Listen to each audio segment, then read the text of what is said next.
Hello everyone, welcome to রূপকথার রাত। NTV রাত 11:30 মানেই রূপকথার রাতের আয়োজন। নীল আছি, সাথে আছে সায়েম। হ্যালো, কেমন আছো? গত সপ্তাহে একটু ভালো ছিল। নীল এবং সায়েম আজকে আবার অলওয়েজ এরকম জানোই তোমার অ্যাসিস্ট্যান্ট, এরকম নীল আছে সাথে সাথে সায়েম। এক্সকিউজ মি, কি ভুল বললাম? নীল আছে সাথে সায়েম আছে, এত সুন্দর করে বলছি, তাও তুমি আপনাদের সাথে সন্তুষ্ট না? আছে নীল এবং সায়েম। আবার বলো, টেক 2। আপনাদের সাথে আছি আমি, নীল এবং সায়েম। আচ্ছা, মাচ বেটার। ঠিক আছে ভাইয়া? এবং অবশ্যই ঠিক আছে। এবং আজ অবশ্যই যেহেতু রূপকথার রাত, সেখানে অবশ্যই একজন স্পেশাল গেস্ট আমাদের সাথে রয়েছে। এবং আজ যে আমাদের সাথে স্পেশাল গেস্ট হিসেবে রয়েছে, আমরা যেখানে বলি রূপকথার রাত, সেখানে থাকেন অনেক মানুষের লাইফে অনেক কিছু রূপকথার মতোই মানুষ স্বপ্ন দেখতে থাকে, কিন্তু সেটা কবে বাস্তবে পরিণত করবে, কিভাবে হবে, সেই পথ খুঁজে পায় না বা সেই পথে যেতে পারে না। কিন্তু আজ আমাদের সাথে এমন একজন রয়েছে যে শুধু রূপকথার মতো স্বপ্নই দেখেন, সেই স্বপ্ন বাস্তবায়নের পথে হেঁটেছে এবং হেঁটে হেঁটে বহু দূর এসেছে। তার পরিচয়টা আমরা দিয়ে দিই। চলো দিয়ে দিই। তুমি তো খুব সুন্দর করেই বললে, এবং সাইমকে আমি পুরো প্ল্যাটফর্ম ছেড়ে দেওয়ার একটি কারণ হচ্ছে আজকে, আচ্ছা সেটা পরে বলে, গল্পে জানুক। পরিচয়টা দিয়ে দিই। আজকে আমাদের সঙ্গে আছেন আমাদের রূপকথার রাতের অতিথি, the flag girl, Priyota Iftekhar. Welcome to the show. Welcome to the show. How are you? Great. আর গ্রেট কেন আছি বলো? কেন আছো? বলো তুমি কিছু যদি বলতে চাও। এত বছর পর একটা ফ্রেন্ডকে দেখলাম। রাইট, যেটা আমি বলতে চাচ্ছিলাম, সাইমকে আলাদা করে প্ল্যাটফর্ম না, আমি আর ভাবছি যদি অস্বীকার করে। The history goes long way back. অস্বীকার করে না, ওরকম এরকমই টম এন্ড জেরি চলতে থাকছে। টম এন্ড জেরি আমরা। আচ্ছা, মানে তোমাদের মধ্যে মানে আমি একটু জিজ্ঞেস করি। আমি সিনিয়র, হ্যাঁ। ওকেই জিজ্ঞেস করি, তোমাদের তুমি সিনিয়র, এটা আমি জানি। তোমাদের মধ্যে সম্পর্কের বা মানে এই যে খুনসুটিটা দেখছি, এটা আসলে কবে থেকে কিভাবে শুরু? তোমাদের ফ্রেন্ডশিপ কবে থেকে কিভাবে? আচ্ছা, তারিখের ক্ষেত্রে ও প্লিজ ডিটেইলস মানে তারিখ তুমি না, বলো। তারিখ বলতে পারবো না, ডিটেইল মোটামুটি বলতে পারবো। ওর একটা বড় যেটা পরিচয় আছে, নিজের তো এখন অনেক পরিচিত, বাট আমার কাছে ওর আরেকটা বড় পরিচয়, সেটা হচ্ছে আমি যে সংগঠনটা করতাম ছোটবেলায়, কেন্দ্রীয় কচিকাঁচার মেলা, সেই কচিকাঁচার মেলার যে প্রতিষ্ঠাতা আমাদের সবার শ্রদ্ধেয় রুকনুজ্জামান খান দাদা ভাইয়ের সবচেয়ে ছোট নাতনি হচ্ছে সে। তো সেই হিসেবে সে কচিকাঁচায়, আমি তো কচিকাঁচা করতাম 94 থেকে, কিন্তু ও কোনো আসতো না। ফাইনালি কচিকাঁচা মেলা একটা ইয়ারলি, মানে 2 ইয়ার্স পর একটা ক্যাম্প হতো আমাদের। সেই ক্যাম্প 2 দিনের একটা ক্যাম্প হতো। সেই ক্যাম্পে বেসিক্যালি ওর মা ওকে পাঠিয়েছিল মানে মানুষ বানানোর জন্য, যে একটু মিশো, মানুষের সাথে মিশো, তোমার স্কুলের ইংলিশ মিডিয়াম স্কুলের ছেলেমেয়েদের, হ্যাঁ, ওখান থেকে একটু বের হয়ে একটু আমাদের সাথে, সাধারণ মানুষের সাথে, বাংলা মিডিয়ামে পড়া ছেলে মেয়ে, সাধারণ মেয়েদের সাথে। আচ্ছা, তাহলে চলো কোচি তোমাদের সাথে একটু গল্প করি। জোকস অ্যাপার্ট, পরিচয়টা যেটা আসলে সাইম বলছিল, অনেকগুলো পরিচয় আসলে আমরাও ভাবছিলাম যে কি বলে তোমার পরিচয়টা আসলে দেবো। অনেকগুলো কাজ একসাথে করছো, তবে সবকিছু ছাপিয়ে মনে হয় দ্য ফ্ল্যাগ গার্ল যে উপাধিটি আসলে বলা যায় যে you are the founder of that, মানে ওভারঅল পুরো আইডিয়াটা বলি, এবং একটা কাজ সেটাকে বানানো, একটা উদ্যোগ তৈরি করা, এবং সেটা থ্রুতে নিজেকে একটা উচ্চতা নিয়ে যাওয়া, এবং একই সাথে সেটা থ্রুতে মানুষকে সাহায্য করা, বাংলাদেশকে রিপ্রেজেন্ট করা। সো ফ্ল্যাগ গার্ল কে আজকে পেয়েছি, এবং একই সাথে একটা মুকুট যেহেতু দেখতে পাচ্ছি, আই গেস এটা একটা এক্সপ্লেনেশন ভিউয়ার্স যারা আছে তারা ডিজার্ভ করে। হ্যাঁ, সেটা আমরা বলবো। তোমার কাছ থেকেই শুনি। অনেকগুলো প্রশ্ন একসাথে। আচ্ছা, ফার্স্ট আমি বলি। না, আমি হচ্ছে ফ্ল্যাগ গার্ল নিয়ে তো অবশ্যই কথা বলবো, পরিচয় দিয়েছি, যেহেতু তুমি একটা ক্রাউন পরে আছো, সো সেই স্টোরিটা একটু শুনবো। ক্রাউন পরে আছে because again goes back to the history that travel করছিলাম। I love traveling, ট্রাভেল করার জন্য, খাওয়ার জন্য যত ধরনের এক্সকিউজ আসছে সবকিছু ভ্যালিড। তো ওভাবেই মানে জাস্ট আমার যখন ফাউন্ডেশন হচ্ছে নতুন, আমি 50টা দেশে 50টা রিপ্রেজেন্টেটিভের মতন তৈরি করেছি। তাদের মধ্যে একজন, সে মনে হয় if I am not wrong গানার একজন রিপ্রেজেন্টেটিভ ছিল, সে বলল যে ও একটা প্যাজেন্টে যাচ্ছে, আর আমার কাছে হাতে আছে 48 আওয়ার্স, আমি কি বাংলাদেশকে রিপ্রেজেন্ট করবো কিনা, মিস ট্যুরিজম ওয়ার্ল্ড। এটা একটা ব্রিটিশ প্যাজেন্ট, 75 ইয়ার্স ধরে চলছে, কিন্তু বাংলাদেশকে কেউ এখনো পর্যন্ত রিপ্রেজেন্ট করেনি। আমার হাতে আছে 48 আওয়ার্স। আমি জীবনেও আজ পর্যন্ত কোনো র্যাম্পে হাঁটিনি, প্যাজেন্ট তো দূরেরই কথা। একটা এগুলোর মধ্যে তোমার মানে আকর্ষণ ছিল কিনা খুব একটা? এটাও ছিল না, এটাই বলছি। একটা জাজ হিসাবে একটা অনুষ্ঠানে ছিলাম, অতটুকু জানি। আর 48 আওয়ার্স, আর ইউ কিডিং? সেখানে ভিসা, মালয়েশিয়া যাওয়ার জন্য ভিসা, কাপড় চুপড় বানানো, মানে আমার তো কিছু নাই প্যাজেন্টে পরার, গাউন তো লাইফে কখনো পরি নাই। তার 2 দিন আগে ছিল শ্যাকরাইন, আমি আমার মুখ থেকে আগুন বের করে দেখাচ্ছি আমি মানুষজনদেরকে শ্যাকরাইন। তুমি পারো এটা? হ্যাঁ। সো ওই অবস্থায় can you imagine, I burned my face, আমি ওইভাবে যাব।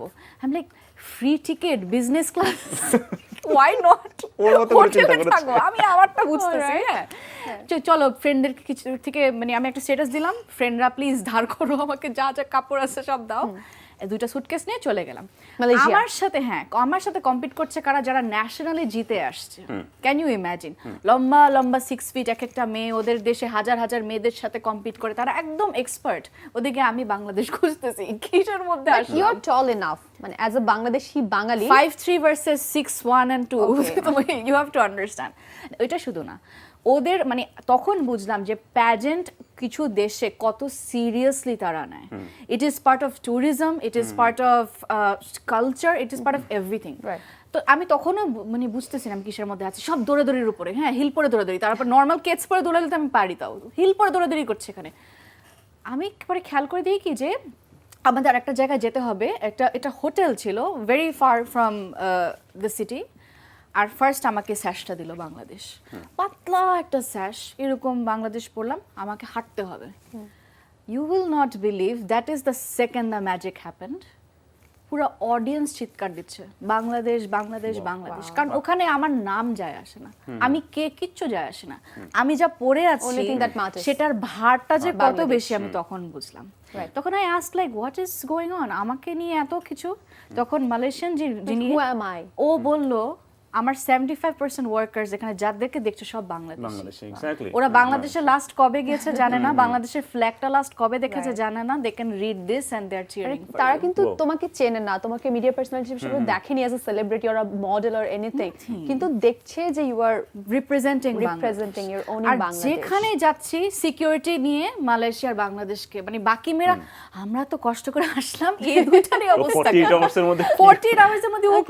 আমি তো একদম লাস্টে আসছি, হ্যাঁ তারপরে এরকম ব্যাক ইন 2018 ব্যাক ইন 2018 জানুয়ারি বা ফেব্রুয়ারি দিকে। আচ্ছা, এই যে সবাই যেমন যার যার দেশের লাইক, যেমন এখন মিস বাংলাদেশ হয়ে দেন ইন্টারন্যাশনাল প্ল্যাটফর্মে যাচ্ছে, দেন মেবি মিস ঘানা আর মিস ইউএস, মিস অস্ট্রেলিয়া, মানে এরকম হয়। তুমি যেটা বাংলাদেশে হয়নি সেটা ডিরেক্ট ওখানে কিভাবে পার্টিসিপেট করবে? Because I was already brand ambassador of Bangladesh tourism corporation, ওখানে তো অলরেডি এটা পরিচয় আছে, হ্যাঁ। তো আমার ওই ন্যাশনাল ইয়াটা করতে হয়নি।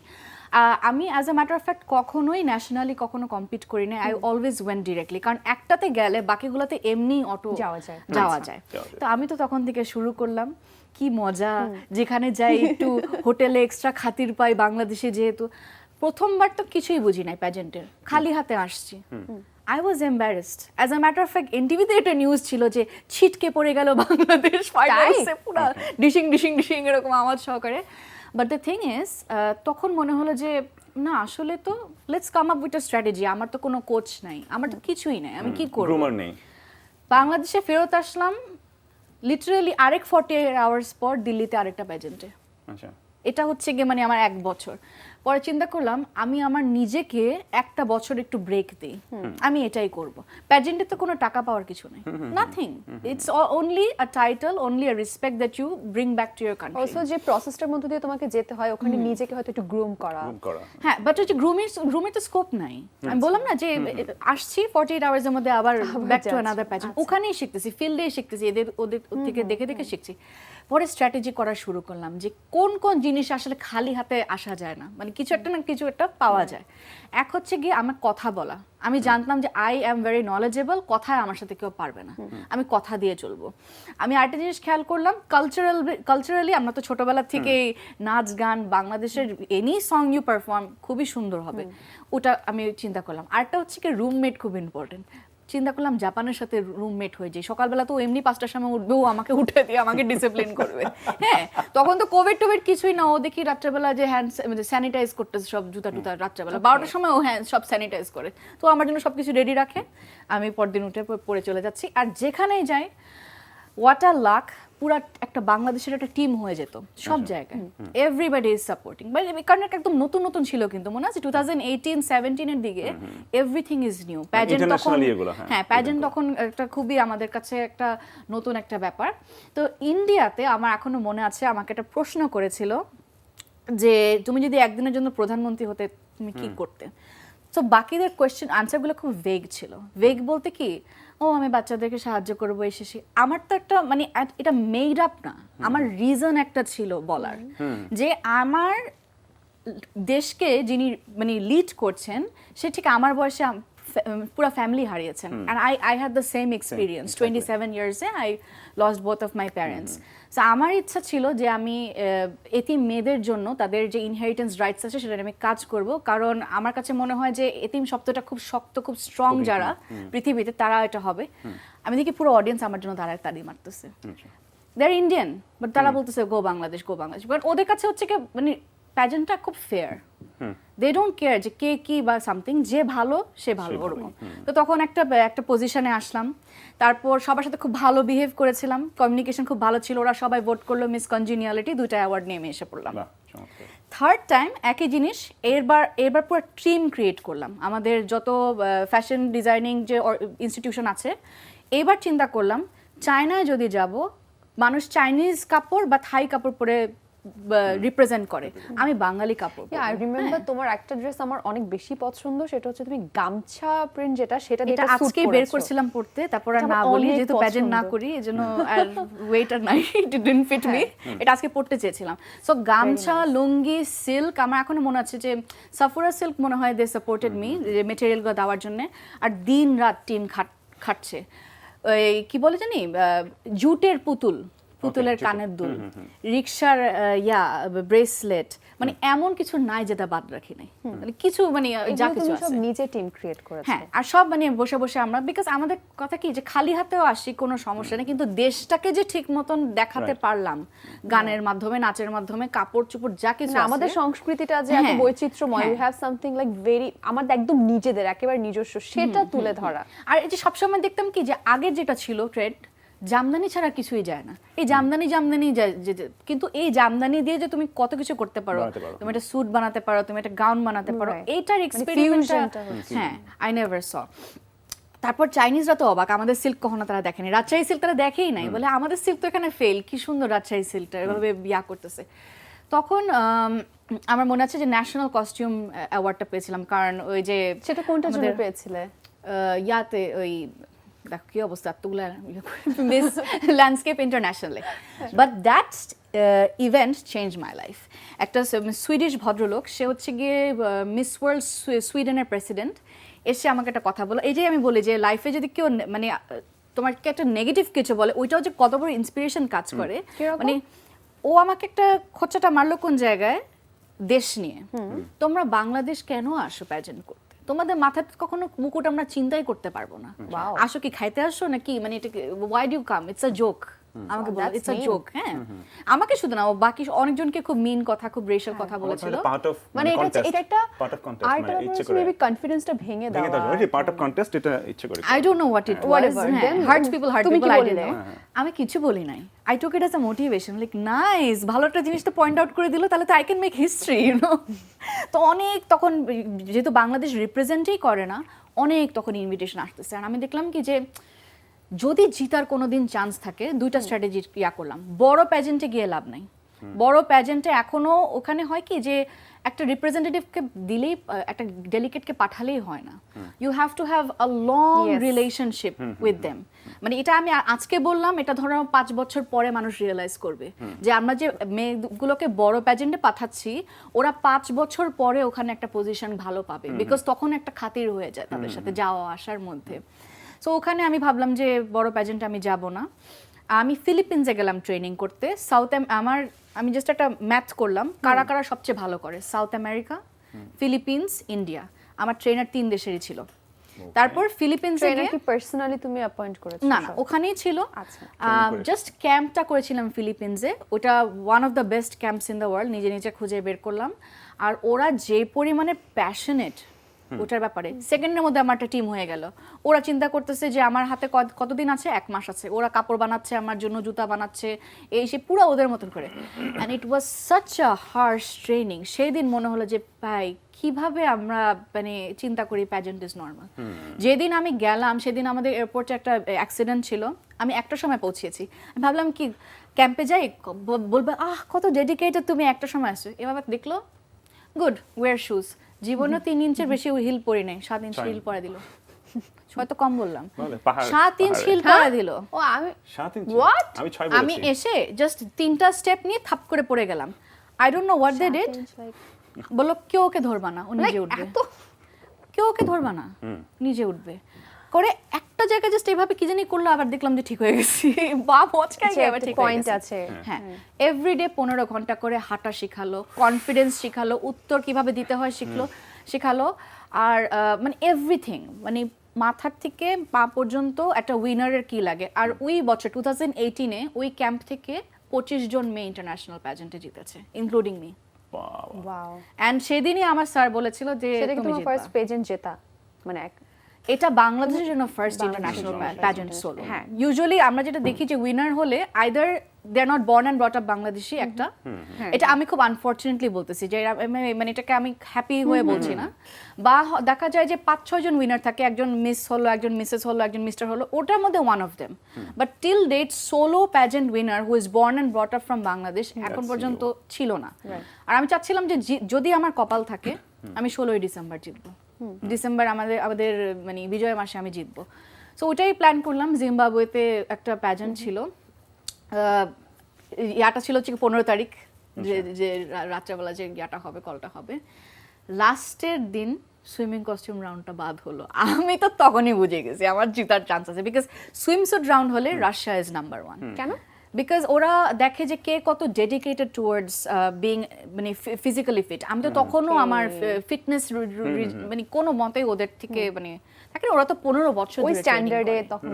হ্যাঁ, ওরা যারা রিপ্রেজেন্ট করে, ওরা মানে ধরো টিনেজ আমলে ওরা বুঝে যায় they are representing so gym and সবকিছু মিলিয়ে মানে ডেডিকেটেড থাকে। হ্যাঁ, আর কোচিং সেন্টারে মারা যেরকম টিফিন নিয়ে যায় না, ওরা এরকম মারা বসে থাকে ঘন্টা পর ঘন্টা, আর মেয়েরা হচ্ছে কি নিজেকে বড় করে অনেক ছোট থেকে। হ্যাঁ, এরকমই ওরা। তো ওটা হলো বাংলাদেশকে অ্যাকসেপ্ট করতে খুব কঠিন ছিল অনেকেরই, যে ও কিভাবে উইন করলো বা something. I am like I have proved by video বা যাই দেখেন না কেন সবই।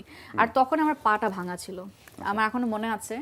ট্রেনিং করতে গিয়ে যে জুতাটা আছে সেটা নিয়ে আমি I had to come back to Bangladesh, আমাকে প্র্যাকটিস করতে হয়। আর আমাদের রাস্তা তো বুঝোই, 7 দিন পরে যদি রাস্তায় যাই, যেদিন অ্যাক্সিডেন্টটা হলো সেদিন আমি আবার জোর করে হোস্টিং করলাম, তো সেই পা তো আজও ঠিক হয় নাই। ওই পা নিয়ে আমি গেলাম হচ্ছে গিয়ে ইয়া করতে, কিন্তু আমার স্টেপসগুলো আমার এত মুখস্থ যে ভুল করে প্যানাডল নাইটটা খেয়ে চোখে কিছু দেখি না, তারপরও আমার পুরা হ্যাঁ তারপর পুরা মানে আমার বিজয় দিবসের স্পিরিট। আর ইউজুয়ালি হয় কি যে ন্যাশনাল কস্টিউম খুব কালারফুল হয়, খেয়াল করে দেখছো না, সাউথ আমেরিকান বিশাল বড় বড়। আমি হচ্ছে গিয়ে একজন মহিলা মুক্তিযোদ্ধা, আমি ওভাবে মানে আমার স্লোগান নিয়ে জয় বাংলা করে চিৎকার দিয়ে এরকম ইয়া করে যে সাউন্ড টাউন দিয়ে, হ্যাঁ। So it was like so new to them, different to them, হ্যাঁ, যে এটা unusual বা সামথিং। তারপর স্টোরিটা বললাম যে হিস্ট্রি অফ বাংলাদেশ, তো ওগুলাই আসলে ক্যাচ করেছে। Miss Culture Worldwide is suppose to show her culture, আর কিছুই না, as simple as that. আর ট্রিক্স আর ভেরি সিম্পল, ক্যাম্পে you have to behave, it's a job, any title is a job. আমাদের যখন interview নেয় অনেকেই থাকে কি যে ও আমি এত prepared, I am going to be মানে কি বলে কুইন, গিয়ে খুব একে ওকে বিরক্ত করে, কিন্তু we are marked every second, সব সময়। আমি এখন যখন মেয়েগুলোকে ট্রেনিং দিই আমি বলি এয়ারপোর্ট থেকে যখন তোমাকে দেখবে ওই সেকেন্ড থেকে তোমাকে মার্ক করছে, তুমি কি গেট আপে আছো, ওই সেকেন্ডে একটা ছবি তুলে বলে যে she has a chance of being in top 5 at least. আর আমরা জাজ হিসাবেও তো এটা করি, একটা মেয়েকে 5 সেকেন্ডে বুঝতে পারি টপ 5-এ আসবে কি আসবে না। কারণ তোমার ইন্টারভিউর জন্য যদি if you do a get up, you will see যে কে ডেডিকেটেড, কে একদম শার্প ভাবে আসছে, তার পশ্চার, তার কথাবার্তা, হ্যাঁ ওটাই। So this was the journey of Miss Culture. So basically যারা এই মুহূর্তে টেলিভিশনে দেখছে, যারা বিউটি পেজেন্টে যেতে চায়, এটা কিন্তু তাদের জন্য মোটামুটি একটা ক্লাসের মতন হয়ে যাচ্ছে। সো ছোটখাটো একটা লেকচার কিন্তু আমরা পেয়ে গেছি। সো এটা কিন্তু এখন থেকেই মানে নিয়ে নাও ভালো করে। হ্যাঁ, একটু যেটা হয় যে ওর লাইফে, আমার লাইফে যেমন ঝড় গিয়েছে, তোমার যেমন ওরও সেম, আমরা তিনজন কিন্তু সেম এরকম ঝড় গিয়েছে। ওটা চিন্তা করছিলাম আজকে তিনজনের একটা জিনিস কমন, আর এই কমন যেন না হয় মানুষের। তো যেটা হয়েছে যে তাতে করে ওর যে চেঞ্জেসটা হয়েছে সেটা হচ্ছে যে উপরের একটা আবরণ, কিন্তু লেয়ার একটা, কিন্তু ওর বেসিক আমি এসে বলছিলাম তো বেসিক একই রকম আছে। ওই যে দুষ্ট, ওই যে কথায় কথায় একটা চাইল্ডিশ ব্যাপার স্যাপার, হ্যাঁ, এতগুলো দেশ প্রেজেন্ট করেছে, আমি শিওর যে এইসব দেশে গিয়ে বাংলাদেশে প্রেজেন্ট করার সময় সে একদম ঠিকঠাকই ছিল বলেই তো সে উইনার। তুমি বলছো দুষ্টু, আর কি যেন একটা বললা, কি বলেছিলাম? দুষ্টু বলেছো, বাট বাবলি, হ্যাঁ, বাট আমার কাছে আমি তোর ওই যে আমার সাথে ওর পরিচয়টা বেসিক্যালি হচ্ছে সোশ্যাল মিডিয়া বেসড, মানে ফেসবুকে আমি ওকে দেখছি। রুড না, অবভিয়াসলি রুড না, I think she is savage. এক একটা স্ট্যাটাস পাবলিক করে না, so আপনারা দেখতে পারেন না, মানে মাঝে মাঝে খুব বিরক্ত হয়ে কিছু লেখা হয়, এবং সেটা হচ্ছে বেসিক্যালি মনে হয় যে মানুষের বিভিন্ন ধারণার কারণে। সো এই যে একটা পাবলিক ফিগার তুমি হয়েছো, সেলিব্রিটি, একজন পেজেন্ট উইনার বাংলাদেশ থেকে, সেই জায়গায় অনেক সময় পাবলিকের সাথে অনেক ধরনের একটা ইন্টারাকশন হয়, যেখানে নেগেটিভ পজিটিভ দু ধরনের ইন্টারাকশনই হয়। পজিটিভ অনেক কিছু শুনলাম, কিভাবে পজিটিভ, লাইক ও যেমন বাংলাদেশি মানে প্রবাসী বাংলাদেশিরা তোমাকে কিভাবে সেখানে সাপোর্ট করতো, সেই পজিটিভনেসের সময়টা শুনেছি। কিন্তু এরকমও অনেক সময় হয়েছে যে কিছু নেগেটিভ ফিডব্যাক বা অনেক সময় শুনতে হয়, যেটা হয় বিশেষ করে সোশ্যাল মিডিয়ায়। তুমি সেটা আসলে কিভাবে নাও, how you tackle that thing? মনে করে হাসতেছে কারণ আমি তো কখনো ও বলে কি আমি রাগের মাথায় লিখি, আমি সবসময় অলওয়েজ সার্কাস্টিক, অলওয়েজ ফানি। হ্যাঁ, আমার কাছে এটা এত এনজয় করি, আমার মনে হয় কি যে আমি কিছুটা করব, সেটার যদি রেসপন্সটা একজন যদি একটু প্রোটেস্ট না করে, এটা তো কেমন জানি লাগে না। ও ব্যাপার হচ্ছে কি, ও চেহারা একটা কনফিউজ, আমি এটাই বললাম যে তুমি খুব স্যাভেজ। ও চেহারা একটা কনফিউজ ভাব নিয়ে থাকে, কিন্তু ভেতর থেকে সে প্রচন্ড কনফিডেন্ট। সেটা একদম ওটা মানুষকে মনে হয় পাজল করে না। ও যখন মানে এনএসইউতে যখন পড়তো তখন থেকে সে খুব মানে অ্যাম্বিশিয়াস, এবং সে কি করবে লাইফে, কখন কি করবে। আমি খুব সময় নষ্ট করছি ক্লাব টাপ করে, কি কি জানি ক্লাব ছিল। তারপর তুমি জবও করছো সম্ভব, আমি যদি মনে পড়ে তুমি জবও করেছো কিছুদিন। আচ্ছা, তো স্টুডেন্ট লাইফ, ভার্সিটি লাইফের কথা যেহেতু আসলো, সেটা একটু শুনি। কেন বলছো যে সময় নষ্ট করেছো ক্লাব করে? আমি যতদূর জানি ক্লাবিং এগুলো আসলে হেল্প করে। একটা ফাইন ব্যালেন্স থাকে, to be honest. Saim knows this. আমি খুবই একটা ছিলাম সব সময় যে সবকিছুকে আমার প্রোটেস্ট করতে হবে, একটা থাকে না যে ফাইটার স্পিরিট, সব রেবেলিয়াস, যে আমাকে কিছু বললে আমি ওটা উল্টাই করব, আমাকে কেন পড়তে বলতেছো, আমি ওটাই উল্টাটা করব। হ্যাঁ, হাই ফাইভ, কিন্তু খুব স্যাডনেস যে আই থিংক এখান থেকে থাকে না যে আমার লাইফ থেকে কিছুটা শিখুক মানুষ। এখন মনে হয় যে পড়াশোনাটা সিরিয়াসলি করা উচিত ছিল, ও লেভেল থেকে সিরিয়াসলি করলে জীবনে অনেক কিছু করতে পারতাম।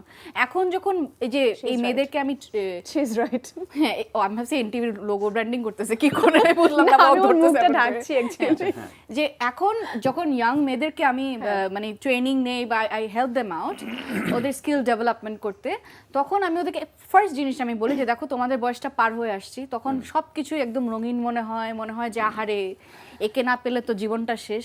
তারপর সে যখন চলে যায় বিদেশ, তখন তো তোমার ও লেভেলে জিরো আসে। রিঅ্যাকশনটা আমি একটু দেখি জীবনে ছোটবেলাতে আমরা এই কথাটা শুনেছি, অলওয়েজ এরকমই। এখন বড় হয়ে আমরা ছোটবেলাতে আছি, তোমাদের ব্যাপারে আসলে করতে পারছি না, জিজ্ঞেস করতে পারছি না যে আসলে বড়বেলা কেমন হয়। আমি আসলে না, ছোট না, মানে যে আর্লি 20s যেটা যাদের নিয়ে আমরা কাজ করি, হ্যাঁ আর্লি 20s ইউনিভার্সিটিতেও আমি কখনো যে সিরিয়াস ছিলাম না পড়াশোনা নিয়ে। এখন হলাম যে মানে এখন মনে হলো যে এটার আগে পরে কিছু নাই। স্টাডি সাবজেক্ট ভার্সিটিতে কি নিয়ে পড়ছিলে? মার্কেটিং মেজর ছিলাম, তারপর সেখান থেকে তো মন বসে না পড়ার টেবিলের অবস্থা, থার্ড ইয়ারে চলে গেলাম ফিল্ম স্কুলে ইন্ডিয়াতে, বম্বেতে পড়লাম। ওকে, অনেকগুলো স্টোরি। হ্যাঁ, মানে এটার স্টোরিও খুব মজা, বৈচিত্র্যে ভরপুর, আমি জানি। এবং একটা সাথে মিল নেই কোনো। বিউটি পেজেন্ট, তারপর সে মুম্বাইতে যে সে কোর্স করতে যাওয়া, বম্বে আগে ছিল, ওটাই বলছি, মুম্বাইতে আগে, ওটাই বলছি। তার আগে এনএসইউতে সে একটা মানে খুব ভদ্রসুন্দর জব করতো। ও যে ডাইরেক্ট 48 ঘন্টায় মালয়েশিয়া বিজনেস ক্লাসে পেজেন্ট ওখানেই বোঝা যায় যে ও আসলে কি করতে গেছে, সেটার জন্য কিন্তু অনেক কাঠখোট পুড়িয়ে তাকে তৈরি করতে হয়েছে in a different way. So yes, হ্যাঁ, আমাকে এক শব্দে বললে অপরচুনিস্ট। আমি কখনো ওই যে মানুষ চিন্তা করতে করতে একটু সময় কাটাতে পারে না, ওই চিন্তার মধ্যে আমি মনে করি যে অ্যাকশনে চলে গেলেই ভালো হয় এরকম। আচ্ছা, মানুষ একটু মানে ব্যাপারটা একটু গুছিয়ে আনি, ব্যাপারটা একটু অগোছালো, আমরা এলোমেলো, কারণ যেহেতু জানি আমি একটু শুরুতে বলছি। কথা বলছিল, হ্যাঁ, ফিল্ম স্কুলের আগে তুমি সম্ভবত মিডিয়াতে কাজ শুরু করছো টেলিফিল্মে, এবং সেটা আমি জানি অন্য কারণে। হ্যাঁ, এনটিভি টেলিফিল্ম দিয়ে, এয়ারটেল টেলিফিল্ম দিয়ে ওর মিডিয়াতে হঠাৎ থেকে কাজ শুরু, এবং এটা আমি জেনেছি অন্যভাবে আর কি।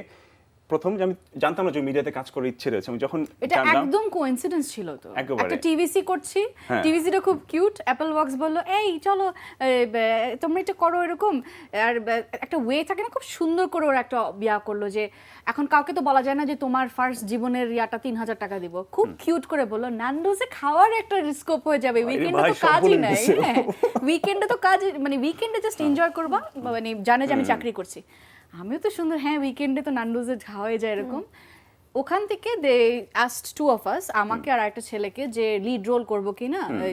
তখন তো আমি কিছুই জানি না, না তিন চারটা নাটক, ছেলে মেয়ের ইয়ে ছিল, telefilm। একটা কিসে friendship। পড়ো তুমি?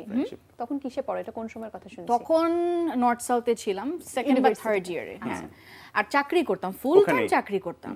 সো আমাকে এটা বলছে, ফিল্ম স্কুলে যাবার আগে? হ্যাঁ, হ্যাঁ, আগে। আচ্ছা। বলে কি যে বেশি লাগবে না, 5 দিনের ছুটি নিয়ে নিও অফিস থেকে। আমিও সুন্দর 5 দিনে দিনের ছুটি। TVC?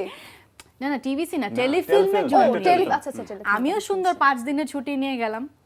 ওই চাকরি তো আর কখনো আর হয় নাই। 5 দিনের ছুটি turn into almost a month. এটা আচ্ছা, টেলিফিল্মের গল্প শোনার আগে যেহেতু চাকরি ফুল টাইম শুনছি, সেটা কি জব ছিল ফুল টাইম? তখন I to do Telco related things. আমি ফার্স্ট ছিল আমার টেলকো ব্যাকগ্রাউন্ডে, তার আগে স্কুলে পড়াতাম, অনেক কিছুই করছি জীবনে, কিছু বাদ রাখিনি, এমন কোনো সেক্টর নেই। Opportunities সে ছাড়ে নাই। 6-7টা সেক্টরে তো কাজ করেছি। আচ্ছা, ওই টেলিফিল্মটা নিয়ে আমি একটু কেন জানতে চাইলাম, ওই টেলিফিল্মটা করার সময় কি ফ্যামিলি সাপোর্ট ছিল? না, এই জন্য ছিল না। আমি কারণটা আমি ছিল না। প্রোগ্রাম শেষে বলবো। ছিল না, বিকজ হ্যাঁ আমরা কালচারাল ব্যাকগ্রাউন্ডেরই ফ্যামিলি, কিন্তু আমাদের সবাই মোস্টলি ব্যাংকার এরকম। আর আম্মু তো চেতো না, বিকজ নানা নানু দুজন এত বেশি কালচারের ভিতরে, সে চেতো যে মানে আর্ট গান এগুলা থেকে যত দূরে মেয়েকে রাখা যায়, যত বেশি খাতা বইয়ের মধ্যে রাখা যায়। আর আমি তো হচ্ছে কি রেবেল, আমাকে যেটা মানা করা হবে ওটা আমরা বেশি করে করবো।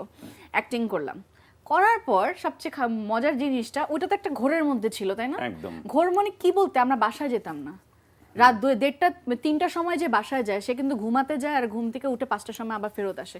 সো কি হচ্ছে ওটাকে নিয়ে, কি হাইপ হচ্ছে ওটাকে নিয়ে, যেটা ব্যানার হচ্ছে, মানুষ কথা বলছে সোশ্যাল মিডিয়াতে, আই হ্যাভ নো আইডিয়া, কিছুই জানি না। সো এই অবস্থায় গেলাম। তো পরের উইক থেকে আল্লাহ, আমার তখন চাকরি তো সুন্দর, খুব ভদ্র ভাষায় বলেছিল যে তোমার আর আসার দরকার নাই। দরকার নেই, তুমি আসলে ওটাই তোমার প্যাশন, ওটাই ফলো করো এভাবে, খুব সুন্দর করে। এখন তো আমার নাটক করতে হবে, নাটক তখন তুমি আসলে প্যাশনেট ছিল, অলরেডি প্যাশনেট হয়ে গেছো মিডিয়ার প্রতি। টেলিফিল্মের অভিজ্ঞতাটা কেমন ছিল? মানে কে ছিল সাথে? প্রথমটা খুব মজার ছিল, বিকজ ইরেশ ভাই ছিল, স্পর্শিয়া ওয়াজ দেয়ার। একটা ফ্রেন্ড সার্কেল নিয়ে, তাই না সম্ভবত? হ্যাঁ, ফ্রেন্ড সার্কেল নিয়ে। ওটা এত বেশি মানে আমরা actually we had no idea what is acting, তাই না? অংশু ভাই ছিলেন, ইয়া ছিলেন, ওই যে অনেকে ছিলেন। বানিয়েছিলেন কে? হ্যাঁ, অংশু ভাই। সো ইট ওয়াজ লাইক একটা ঘোরের মধ্যে মজা কাটতে কাটতে হয়ে গেল কি জানি, খুবই একদমই সিরিয়াসলি নেই নাই। সিরিয়াস আমি তখন হই যখন কেউ আমাকে খুব খারাপভাবে ক্রিটিসাইজ করে। So sorry to say, you guys belong to the same place, I belong to the same place. Media যারা নাটক করে ওখানে কিন্তু একটা গ্রুপিজম হয়ে যায়। আমরা কয়জনই নাটক করব, আউটসাইডার নট ওয়েলকাম। তা আমি তো খুব ইনোসেন্ট ভাবে লাফাতে লাফাতে আসছি। হ্যাঁ, হাই, আমি সেটে এসে, হাই গ্রিন রুমে, কি খবর তোমাদের, আমি নতুন আসছি, চলো আমরা একটু রিহার্সাল করি। তো তখন খুব ফেমাস দুইজন নাটকের যারা খুব নোন ফেস, এরকম হু আর ইউ अगेन, এরকম একটা লুক মারলো। না প্লিজ বলিস না। না না, কোনো দরকার নেই, গড ব্লেস দেম। তারপর হচ্ছে গিয়ে যখন শট দিব, I still remember, camera, lighting নেয় কেমনে, এগুলো তো কিছুই জানি না। হ্যাঁ, আমার ভয় লাগতেছে, আল্লাহ কি হবে, রাত হয়ে গেছে, শটটা দিব। আই স্টিল রিমেম্বার এই মানুষটা আমাকে এমন জোরে বকা দিয়েছে, হয়তো আই এম নট জাজিং দ্য পারসন, কো-আর্টিস্ট অনেক জোরে বকা দিয়েছে। এটাকে কোত্থেকে নিয়ে আসছে, imagine the background I come from. আর আমাকে বলছে এটাকে কোত্থেকে নিয়ে আসছে, কোথা থেকে তুলে নিয়ে আসছে, এটা তো কোনো ওয়ার্কশপ কেউ কিছুই করে না। Talk about supportive co-artist. হ্যাঁ, আমি পরদিন আই গুগল সার্চ, আমি পড়াশোনা করতে হলে আইদার বলিউড যাব বা হলিউড যাব। এখন টস করি কোথায় যাব। বলিউড মানে 3 ঘন্টা, মানে নানু মাকে দেখার একটা ওয়ে আছে। Bombay is like 3 hours away. হলিউডে সেই উপায়টা। বলিউডে কনসেন্ট্রেট করলাম, এই দিল্লিতে যাব না, পুনেতে যাব না, এমন জায়গায় পড়াশোনা করব যেখানে বাজার করতে গেলে সালমান খানকে দেখবো, জিম করতে গেলে বারুণ ধাওয়ানকে দেখবো। হ্যাঁ, and I am forever grateful to that person because acting করি না করি, ওই যে যেটার যে ট্রেনিং নিয়েছি, that was authentic. First Bangladeshi, মুম্বাইতে ফার্স্ট বাংলাদেশি অনুপম খের ইনস্টিটিউশনে, আমি ইনস্টিটিউশনে তোমার রাইটার্স প্রিপেয়ার্স এবং অ্যাক্টর্স প্রিপেয়ার্সে ফার্স্ট। আমি ওখান থেকে আমি পরে ডোর টু ডোর যেতাম। I use to knock every door, আমাকে একটা অডিশন দেন, আমাকে একটা কাজ দেন, এরকম করে করে আমার নেক্সট যে ইয়াটা হলো জেফ গোলবার্গ স্টুডিওতে, ওখানেও আমি ফুল স্কলারশিপে পড়লাম আর টুকিটাকি মাঝখান দিয়ে কাজ করতাম। এই একটু গেলাম ইয়াশরাজ স্টুডিওতে, এই একটু গেলাম এই প্রোগ্রামে, অনুপম খের শোতে একটু থাকে না যে পিছনে গিয়ে, নাসিরুদ্দিন শাহ স্যারকে ফলো করতে করতে একদিন ওনার বললাম স্যার আপনার কিচ্ছু লাগবে না, আপনি জাস্ট যখন ট্রেন করবেন আমি পাশে বসে একটু দেখতে চাই। সো এইভাবে সব actors. And the best thing about Bombay, যেটা আমাদের মানে হেট করি লাইক করি যা কিছুই করি, there is a great lesson to learn from them. ওরা এত হাম্বল, ইচ অ্যান্ড এভরি অ্যাক্টর। আমি কি ভয় পেতাম অ্যাক্টরদের ব্যাপারে, আমার যে এক্সপেরিয়েন্সটা ছিল ভার্সেস আমি কি দেখলাম আমার স্কুলে, ইট ওয়াজ লাইক আ ড্রিম। যে মেয়ের চুল ফলো করতাম কাটতাম, আর যে কি জানি বানি, ডিজে বানি না আর যে বানি, ও আমার ক্লাসমেট, আমি ফুল স্কলারশিপে পড়ছি, she is probably getting paying for it, hi nice to meet you, I am Bani. ও এত হাম্বল। তারপর সাথে মনোলগ করছি এভরিবডি। আমি I haven't met one Bollywood actor who wasn't humble বা nice to me. আমার এখনো মনে আছে, আমাকে দিয়ে সব প্রেজেন্টগুলো দেওয়াতো, কারণ বাংলাদেশি, তারপর আমার মধ্যে ওই জিনিসটা ছিল না যে কাউকে দেখে আল্লাহ ফ্যান হো গেয়া, এরকম ছিল না, লাফাতাম না কখনো। ভেরি যে ও বলে না যে জায়গা মতন আমি খুব একদম প্রফেশনাল। তো একদিন জ্যাকি শ্রফ, মানে Jackie Shroff is very senior, হ্যাঁ এরকম এরকম করে ওনাকে গিফট দেওয়ার সময় অটোমেটিকলি কিন্তু সালাম এসে পড়ে।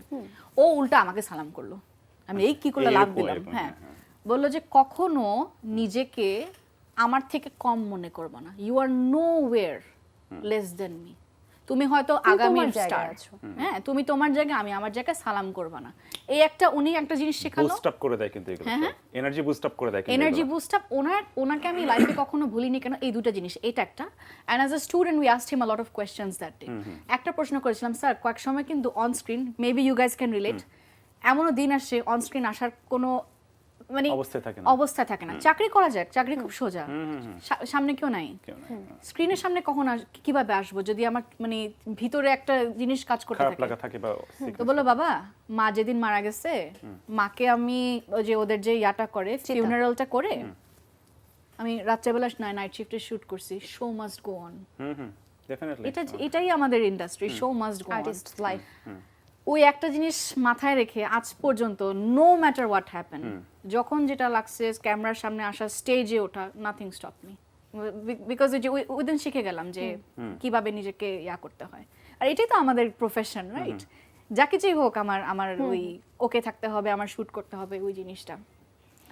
আর ফিল্ম স্কুলের মজা মজা এক্সপিরিয়েন্সের মধ্যে আরেকটা হচ্ছে গিয়ে একটা ফ্রেঞ্চ ডকুমেন্টারি বাই চান্স করে ফেলছিলাম, যে একটা ডকুমেন্টারি, তখন বুঝিনি ওরা কাট কাট কাট কাট করে কাজ করছে। তখন বললো যে ও স্কুলে এসে বলেছে একটা ইন্টারেস্টিং, মানে ক্যারেক্টার তো বলা যায় না, ইন্টারেস্টিং একটা স্টুডেন্ট দাও।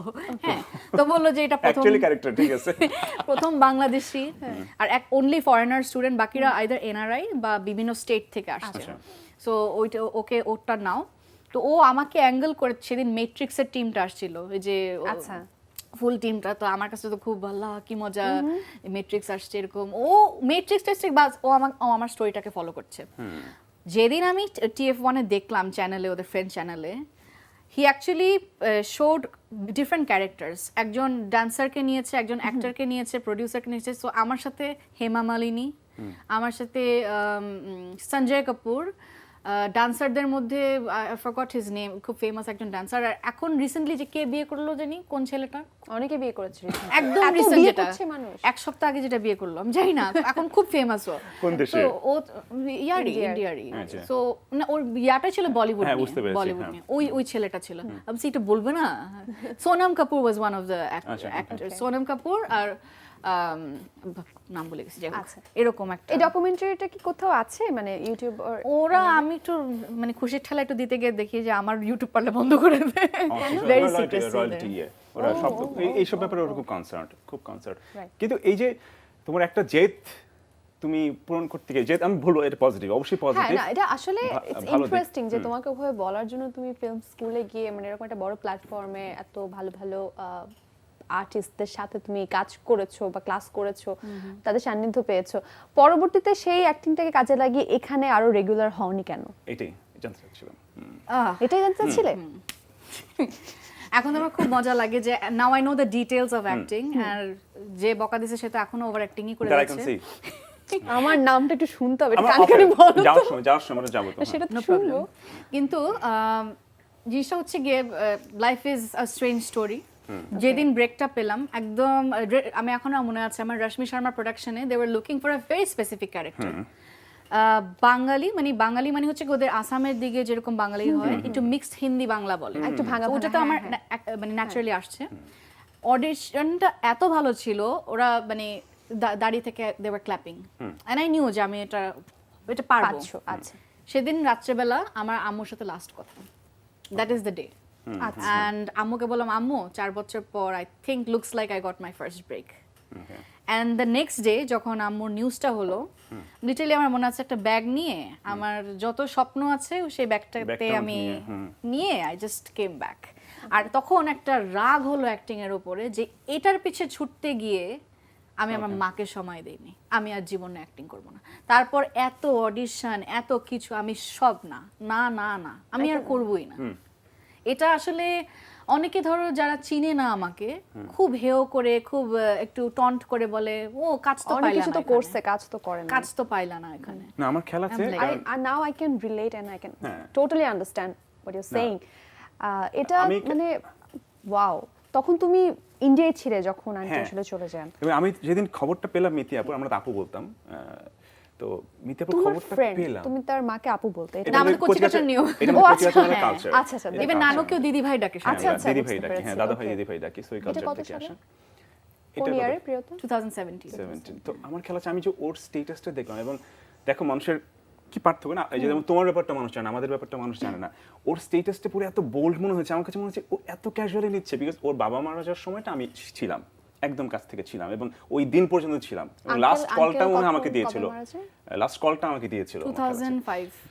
আচ্ছা, হ্যাঁ 2005 এ, হ্যাঁ আমি একটা স্কুলে ক্লাস করছি, ওই স্টোরি আমরা বলতে চাই না। হ্যাঁ, but তো হ্যাঁ, তো চলে আসছে। ওর মানে সেই ইয়েটা, ও তো দেশে, আমি চিন্তা করলাম ওকে মাকে দেখতে হবে না, ও তখন দেশের বাইরে, আমি জানি ও তখন ইয়েতে, আমি ওর স্ট্যাটাস পড়ে মনে হলো এত বোল্ড এবং এত থাকে না আমি যে- তখন বিশ্বাসও করি না, আমি মনে হ্যাঁ, করছি ওটাই। somebody is মানে joking with যেটা me. লিখেছিল আমার কাছে মনে হচ্ছে খুব ক্যাজুয়ালি সে মায়ের মৃত্যুর খবরটা বলছে, স্ট্যাটাসে দিচ্ছে।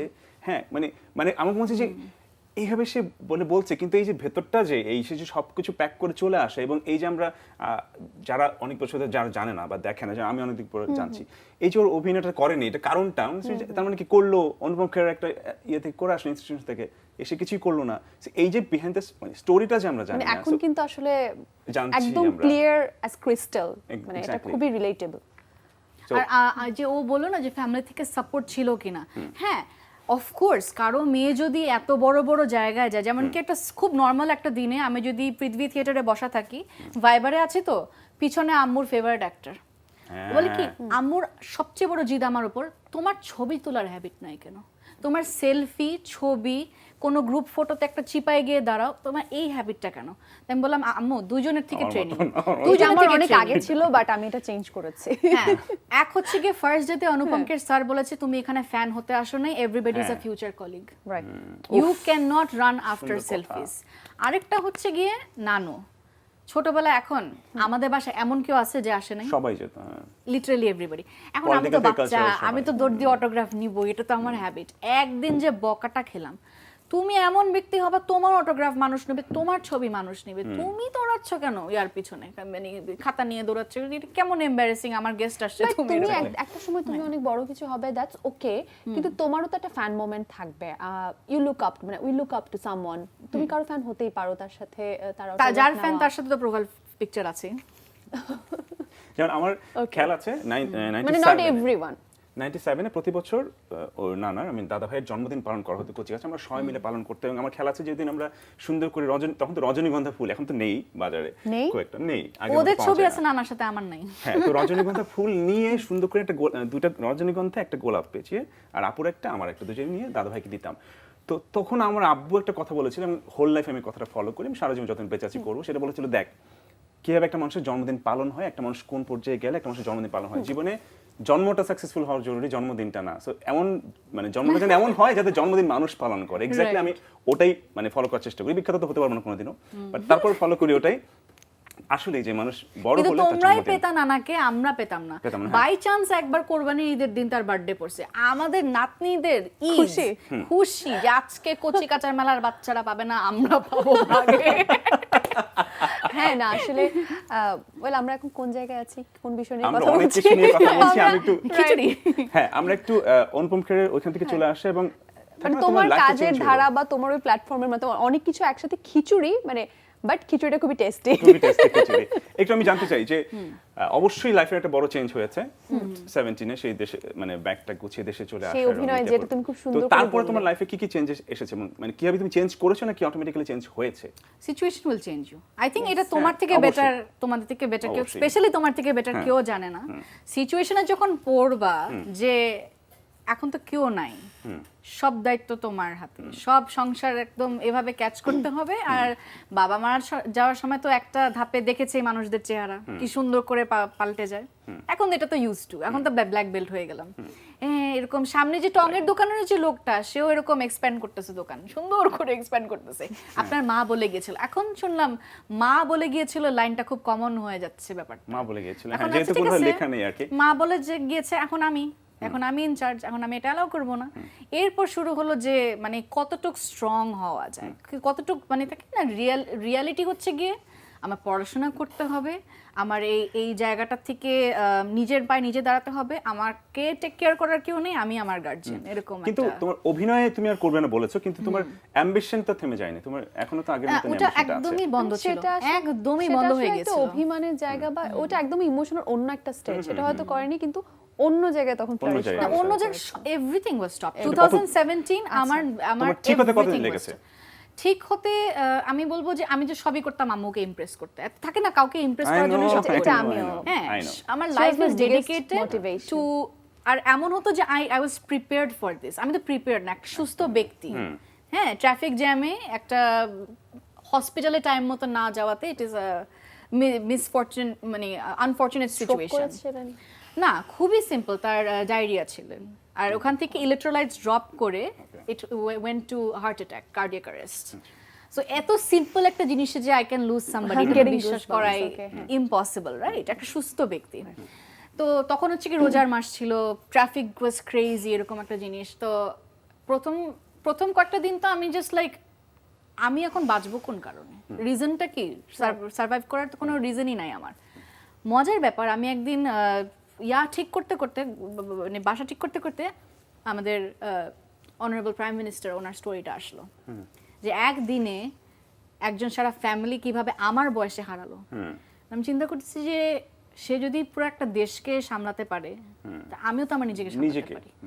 দ্যাট ওয়াজ দ্য টার্ন, যে আমি দেখলাম, আমি এটা খুবই পাবলিকলি কথাটা বলি, আমি দেখলাম আমি যখন চুপ হয়ে গেলাম, আমার টাইটেলটা ইউজ করে অনেকজন নিজেকে ফ্ল্যাগ গার্ল বলে যাচ্ছে, তাই আচ্ছা very openly, very openly, and Bangladesh is accepting that. সবাই বলতেছে ও আচ্ছা, ও তুমি হচ্ছে কি নকল version. I am like really, okay, nice to know. Then I was like, you know what, তোমাদের এক একজনের, আমাদের সবার একটা পজিশন আছে, একটা জায়গা আছে, জায়গা তুমি ছেড়ে দিবা, জায়গাটা আরেকজন এসে পড়বে।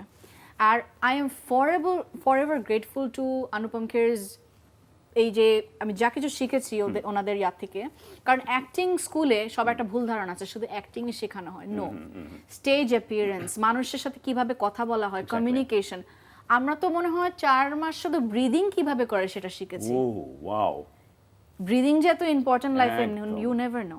আর আমরা যারা স্টেজে করি, অ্যাঙ্কারিং করি বা পারফর্ম করি, আমাকে যে কিভাবে একদম রিল্যাক্স হয়ে আমাকে যেটা হাসি দিতে হবে, till the day I so Anupam Kher sir, উনি প্রতিদিন স্টেজের পাশে, বা নওয়াজউদ্দিন, এভরিবডি, ওই নার্ভাসনেসটা থাকে, ওই দোয়াটা পড়ে, ওরা ওদের কি জানি মন্ত্র পড়তেছে, উইশ মি লাক, আমি যেন ভালো করি।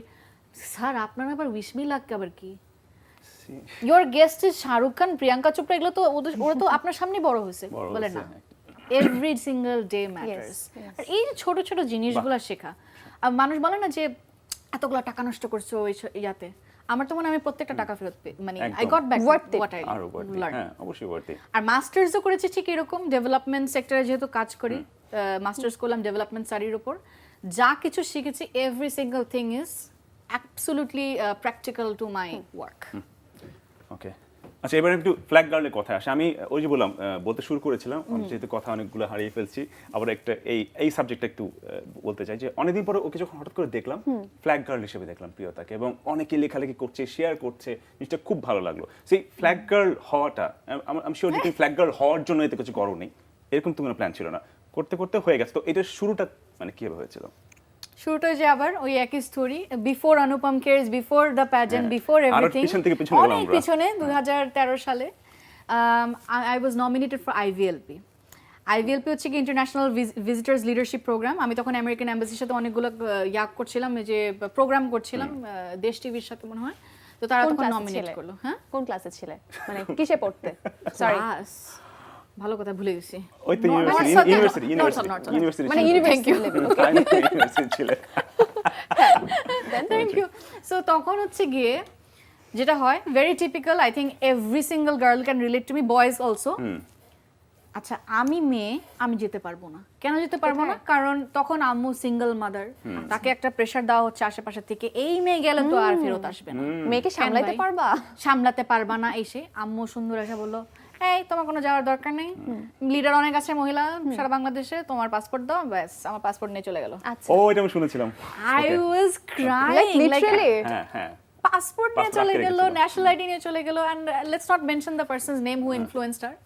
আমার কথা হচ্ছে কি যে ভাই, আমার ফুল ফ্যামিলিতে যত ছেলে আছে সব বাইরে পড়াশোনা করতেছে, আচ্ছা। আমি কেন অ্যালাউড না? এটা কোয়েশ্চেন লাগে না, যেটা ইগোর মধ্যে লাগে যে কি রে ভাই, আমি অ্যালাউড না কেন? না, মেয়ে মানুষ বিয়ের পরে হাজবেন্ড নিয়ে যাও। ও গড, গৌরব তো সে ছোটবেলায় চলে গেছে মনে হয়। গৌরব তো সে ছোটবেলায় চলে গেছে মনে হয়। আরো আমার যত ফ্যামিলির যত কাজিন টাজিন everybody is like studying abroad. তাহলে আমি কি দোষ করলাম? মেয়ে হলাম, দ্যাটস ইট। এটা কি কথা? জামাই সহকারে যাব? এখন এমন যদি হয় একটা কাজের একটা কনফারেন্স, ইজ ইট পসিবল? কারণ টিকিট তো দিবে একজনকেই দিবে, right? Any sort of job require, এই যে শুটিং এ যখন তোমরা যাও, পসিবল সব জায়গায় তুমি তোমার জামাইয়ের কি লাইফ নাই? জামাই আই উড বি হ্যাপি আমার কাছের কেউ বা আমার ভাই আমার মা যেতে, কিন্তু তাদেরও তো কাজ আছে, তাকে কেন কষ্ট দিব আমি? আমার এটা মনে হয় হঠাৎ করে যেটা হয়, প্র্যাকটিক্যাল এই কথাটা, Right. তাই না বলা? শুটিং এর জন্য বিয়ে, তাদের মানে তো শুটিং এ একটা যাওয়ার life জন্য আছে। বিয়ে করলেন নি, আমি কাজ করবো, সে বসে থাকবে। আর আমি তারপর রাগের চোটে কি করা যায়, আমি তখন ওই যে সার্চ করলাম ভিসা অন, আমি খুব সার্চ করি, খুব গুগল সার্চ করি, হ্যাঁ, সব স্টোরির মধ্যে গুগল সার্চ আছে, গুগল সার্চে করলাম Google is visa on What's arrival the কোন solution? দেশ? What? হ্যাঁ, ভিসা অন অ্যারাইভাল কোন দেশ? শ্রীলঙ্কা। আমি ফেরত আমার পাসপোর্ট চুরি করছি করে, তখন যে ক্রিকেট খেলা হচ্ছে, পাসপোর্ট চুরি করা কাটটা করছি, নিজেরটাই করছি। তখন ক্রিকেট খেলা হচ্ছে, হ্যাঁ, ফ্ল্যাগ বাংলাদেশের আমার রুমের মধ্যে। এখন আমি যদি সুটকেস নিই তাহলে তো ধরা খাবো। আমি কি করলাম, একটা হ্যান্ডব্যাগ নিলাম সুন্দর, পাসপোর্ট, এমটি পাসপোর্ট, একটা সিল নাই, নতুন চকচকা সুন্দর পাসপোর্ট, আর ফ্ল্যাগ, কিছু dollar, that is it, and my ticket, and my air ticket. সুন্দর ড্যাং ড্যাং করে এয়ারপোর্টে গেছি। এখন এয়ারপোর্টে তো আমাকে ধরবেই, তখন তো it's a very abnormal thing যে এরকম একটা ইয়াং মেয়ে একা যাচ্ছে। পাসপোর্ট ফাঁকা দাও আবার। 5 জন সুন্দর করে আমাকে আলাদা বসালো। ততক্ষণে তো আমি অ্যাক্টর, হ্যাঁ, আমি তখন যে অ্যাক্টিং স্কুল থেকে তো না অ্যাক্টিং স্কুলে যাইনি, টেলিফিল্ম। কিন্তু টেলিফিল্ম করা হয়ে গেছে। হ্যাঁ, তখন আমাকে বলতেছে যে কই যান, গার্জিয়ান কই, এসে আমিও কনফিডেন্স না, কল দেন। ওনারা অলরেডি চলে গেছে শ্রীলঙ্কা, আমি আছি। আমাদের পরীক্ষা ছিল তো, ওই জন্য আমি আপনি ইয়া করে চ্যালেঞ্জ নেন করছে, হাতটা এমনি কাঁপতেছে, ফোন দিলে তো তোরাটা খাবো। যাওয়ার পর তখন ওখান থেকে ফোন যে আম্মু সরি, আমি তো শ্রীলঙ্কা এসে পড়ছি।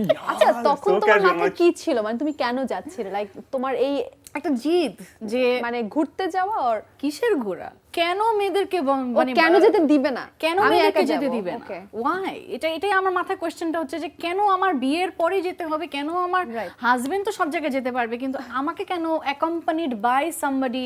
এটা কেন Right. আমার সাথে মানে অ্যাড অন হচ্ছে? আচ্ছা, সেই শ্রীলঙ্কার যাওয়ার গল্পটা সেখান থেকে শুনবো কি আমরা। বলবো আমরা- সেটা শুনবা, একটা ফোন কল আছে। হ্যাঁ, এটা ফোন কলটা নিয়ে এসে তারপর আমরা ইয়েতে ঢুকবো আর কি, শ্রীলঙ্কা যাব। শ্রীলঙ্কা যাব। হ্যালো, হ্যালো, জি আসসালামু আলাইকুম। আসসালামু আলাইকুম। জি ওয়ালাইকুম আসসালাম, কে বলছেন কোত্থেকে? জি, আমি মোহাম্মদ কবির হোসেন বলছিলাম, পঞ্চগড় জেলার তেঁতুলিয়া উপজেলা থেকে। জি Wow, বলুন, বাংলাদেশের প্রান্ত একদম শেষ থেকে। জি প্রান্ত থেকে, বলুন, এক কথা প্রান্ত, বলুন। হ্যাঁ। জি, জি। জি বলুন। জি, আমি ওই প্রিয়তা ইফতেখারের সাথে কথা বলতে চাচ্ছি। জি অবশ্যই বলুন। ধন্যবাদ জানাচ্ছি যারা উপস্থাপনা করতেছে, তাদের উপস্থাপনাটা খুব সুন্দর লাগছে। হ্যাঁ, থ্যাংক আর ইউ। বিশেষ করে যিনি আজকে প্রধান অতিথি, ওনার কাছে জানতে চাচ্ছি যে বাংলাদেশে যে বর্তমানে যে শিল্পী রয়েছে, হ্যাঁ, এই শিল্পীদের মধ্যে যে বিশেষ করে আপনার এই আমাদের মহিলা শিল্পী যারা রয়েছেন, ওনার সবচেয়ে প্রিয় শিল্পী কে, মানে জি। বিশেষ করে অভিনয় জগতে? জি, আপনাকে ধন্যবাদ, অনেক ধন্যবাদ। Thank you so much. Thank you phone করার জন্য। এবং হ্যাঁ, তুমি নিজে তো অভিনয়ে ব্যাক করনি বা এখানে ইন্ডাস্ট্রিতে না মানে করনি, কিন্তু অভিনয় কি এখন দেখা হয়? মানে এখনকার বাংলাদেশে যারা কাজ দেখা হয় কিনা? কাজ করছে অনেক busy, তাদের কাজ, আমি জানি। অনেক নাটক, ট্যালেন্টস আছে বাংলাদেশে, অনেক ট্যালেন্টস। আই ডোন্ট নো কাকে ছেড়ে কাকে বলবো। পার্সোনালিটি একটু বায়াসনেস যদি বলি, শম্পারেজা ম্যাম 100%। লাভ হার। ঠিক আছে, biasness। ঠিক আছে, ঠিক আছে। ইট গোজ কিন্তু উনি তো অনেক সিনিয়র। এখনকার যারা কাজ করছেন তাদের মধ্যে তোমার কাজ কেমন লাগে? কার কাজ ভালো লাগে? এখনকার মধ্যে সব তো ফ্রেন্ড, এখন বললে তো একজনটা আরেকজন থাক মাইন্ড বলো না, করবে। হ্যাঁ। হ্যাঁ হ্যাঁ। এই তুমি ওকে মানে ই করো কেন, ইনফ্লুয়েন্স করো কেন? থাক বলো না, ওকে বলতে দাও। বাস বল। আচ্ছা, আমার মনে হয় যে এই যে কাপল হিসাবে কয়েকজনকে অতিরিক্ত সুন্দর লাগে। আচ্ছা। হ্যাঁ, যেমন কি টয়া ইজ পার্সোনাল ভেরি ফেভারিট। টয়ার সাথে আবার ওর হাজবেন্ডকে সেই রকম শাওনকে সুন্দর লাগে। শাওনকে আমি একটু অনেক আগের থেকে চিনি, আর একটু অনেক আগের থেকে যখন আমরা কেউই মিডিয়াতে না। আচ্ছা। আবার জোভান নামে একজন আছে। জোভান, হ্যাঁ, সরি নাম হ্যাঁ। উল্টাপাল্টা নাম না করি। তো ছোটবেলার অভ্যাস, হ্যাঁ। ওকে এত ন্যাচারাল লাগে, মানে আমি জানি না, ওকে দেখলে আমার মনে হয় যে ও অ্যাক্টিং করে না, কি জানি করে। ঘরের ছেলে এটাই type ওর রিয়েল ঘরের ছেলে লাইফ, type। এরকম মনে হয়। ওকে, আমরা এবার শ্রীলঙ্কা যাব। আমরা শ্রীলঙ্কায় যাই, রাইট? হ্যাঁ, তারপর কিভাবে গেলাম, মানে মানে খুব ক্যাজুয়ালি বলে দিল, মানে কক্সবাজার যাচ্ছে এরকম একটা ব্যাপার আর হ্যাঁ, কি, হ্যাঁ। তা কক্সবাজার তো তখন যাওয়া অ্যালাউড ছিল না, ওখানে আমি বলতেছি আমি Sri Lanka. And I know Mitapu very well, so হ্যাঁ, আম্মু তো ফোনে কান্নাকাটি, আর এমন একজনের নাম দিছি বেচারা, একটা র্যান্ডম নাম, একটা কলিগের নাম থাকে না যে কিছু একটা মাথার মধ্যে এসে যে ওর বাসায় আছে এরকম, নিজেও ভুলে গেছিলাম। হ্যাঁ, তো ওরকম করে এখন আমার তো একটা স্ট্র্যাটেজি বের করতে হবে যে বাসা থেকে যেন এখন লাথি মেরে না বের করে দেয়। আসার সময় কি করব, এখন স্ট্র্যাটেজি হচ্ছে গিয়ে নানির জন্য চা, খালামণির জন্য চা, আম্মুর জন্য শাড়ি, আত্মীয় স্বজন যা আছে বোনের জন্য শাড়ি, কারণ মহিলা মানুষকে স্যাটিসফাই করার জন্য এগুলো খুব ইম্পর্টেন্ট, এইসব জিনিসগুলো নিয়ে সবকিছু আসা, স্টাডি করে সবকিছু একটা মানে একদম আমার এবং এই যে preparation। savage, তুমি বলছো savage study, হ্যাঁ। পুরা। আচ্ছা, তারপরে আর oh my god, the trip was amazing, but আমি যখন আসছি ইট ওয়াজ ভেরি প্র্যাকটিক্যাল, পুরো একদম ফ্যামিলি সবাই কি কাজ করছে এরকম। আমি বললাম যে দেখাচ্ছি এখন- মজা। এখন আর থামানো যাবে না, হ্যাঁ। যে যা বলুক আমি আর I am not going back to my life, যে আমি ট্রাভেল যেতে করতে পারবো পারবো না। না। হ্যাঁ, আমি তো করবো না, আমার যখন মন চায় আমি তখন করব। এই নেক্সট গেলাম হচ্ছে কি সিঙ্গাপুরে, আমার এখনো মনে আছে যে তখন সুন্দর সুন্দর দেশে শ্রীলঙ্কা তো এমনি অনেক বিউটিফুল, যত জানি। বিউটিফুল Beautiful and আর expensive. একটা দেশ যেখানে হচ্ছে গিয়ে any time of the year তুমি অল সিজন পাবা। ঠান্ডা চাইলে ঠান্ডা একটা জায়গা আছে, বৃষ্টি গরম সব all season is available over there. আর তারপর হচ্ছে গিয়ে তোমার ওই এক্সটার্নাল মেয়েরা যেটা ফেস করে, এক্সটার্নাল আপত্তি একটা পর একটা আসা শুরু করলো। And I feel so sorry আমার আম্মুর জন্য। ওকে আম্মাকে সবাই ব্যাশিং করছে, হ্যাঁ কি জানি করছে মেয়ে? বাবা নাই বলে দেখছো কি অবস্থা, মেয়ে তো গোল্লায় গেল, এই সেই, মানে এত মানে আমি I can't even say live যে কত ন্যাস্টি কমেন্টস, বিকজ মিডিয়াতে ছিলাম, কোয়েশ্চেন আসে আমাকে স্পন্সর কে করে, টাকা কই পাচ্ছি, হ্যাঁ অ্যাজ ইফ আমরা তো টাকা জমাই না লাইফে। তা এখনো মানে এতগুলো ইন্টারন্যাশনাল অর্গানাইজেশনে ফরগেট প্যাজেন্ট, মানে এমন কিছু নাই, এমন সাবজেক্ট নাই যেখানে কনফারেন্সে যাই না, তারপরেও এখনো প্রশ্ন করে যে weather there is somebody's invisible hand or not, এরকম মানে এটা পার্ট অফ লাইফ হয়ে গেছে এখন। বাট তখন চিন্তা করে দেখো, আই ওয়াজ সো ইয়াং, এগুলো কত কষ্ট লাগতো।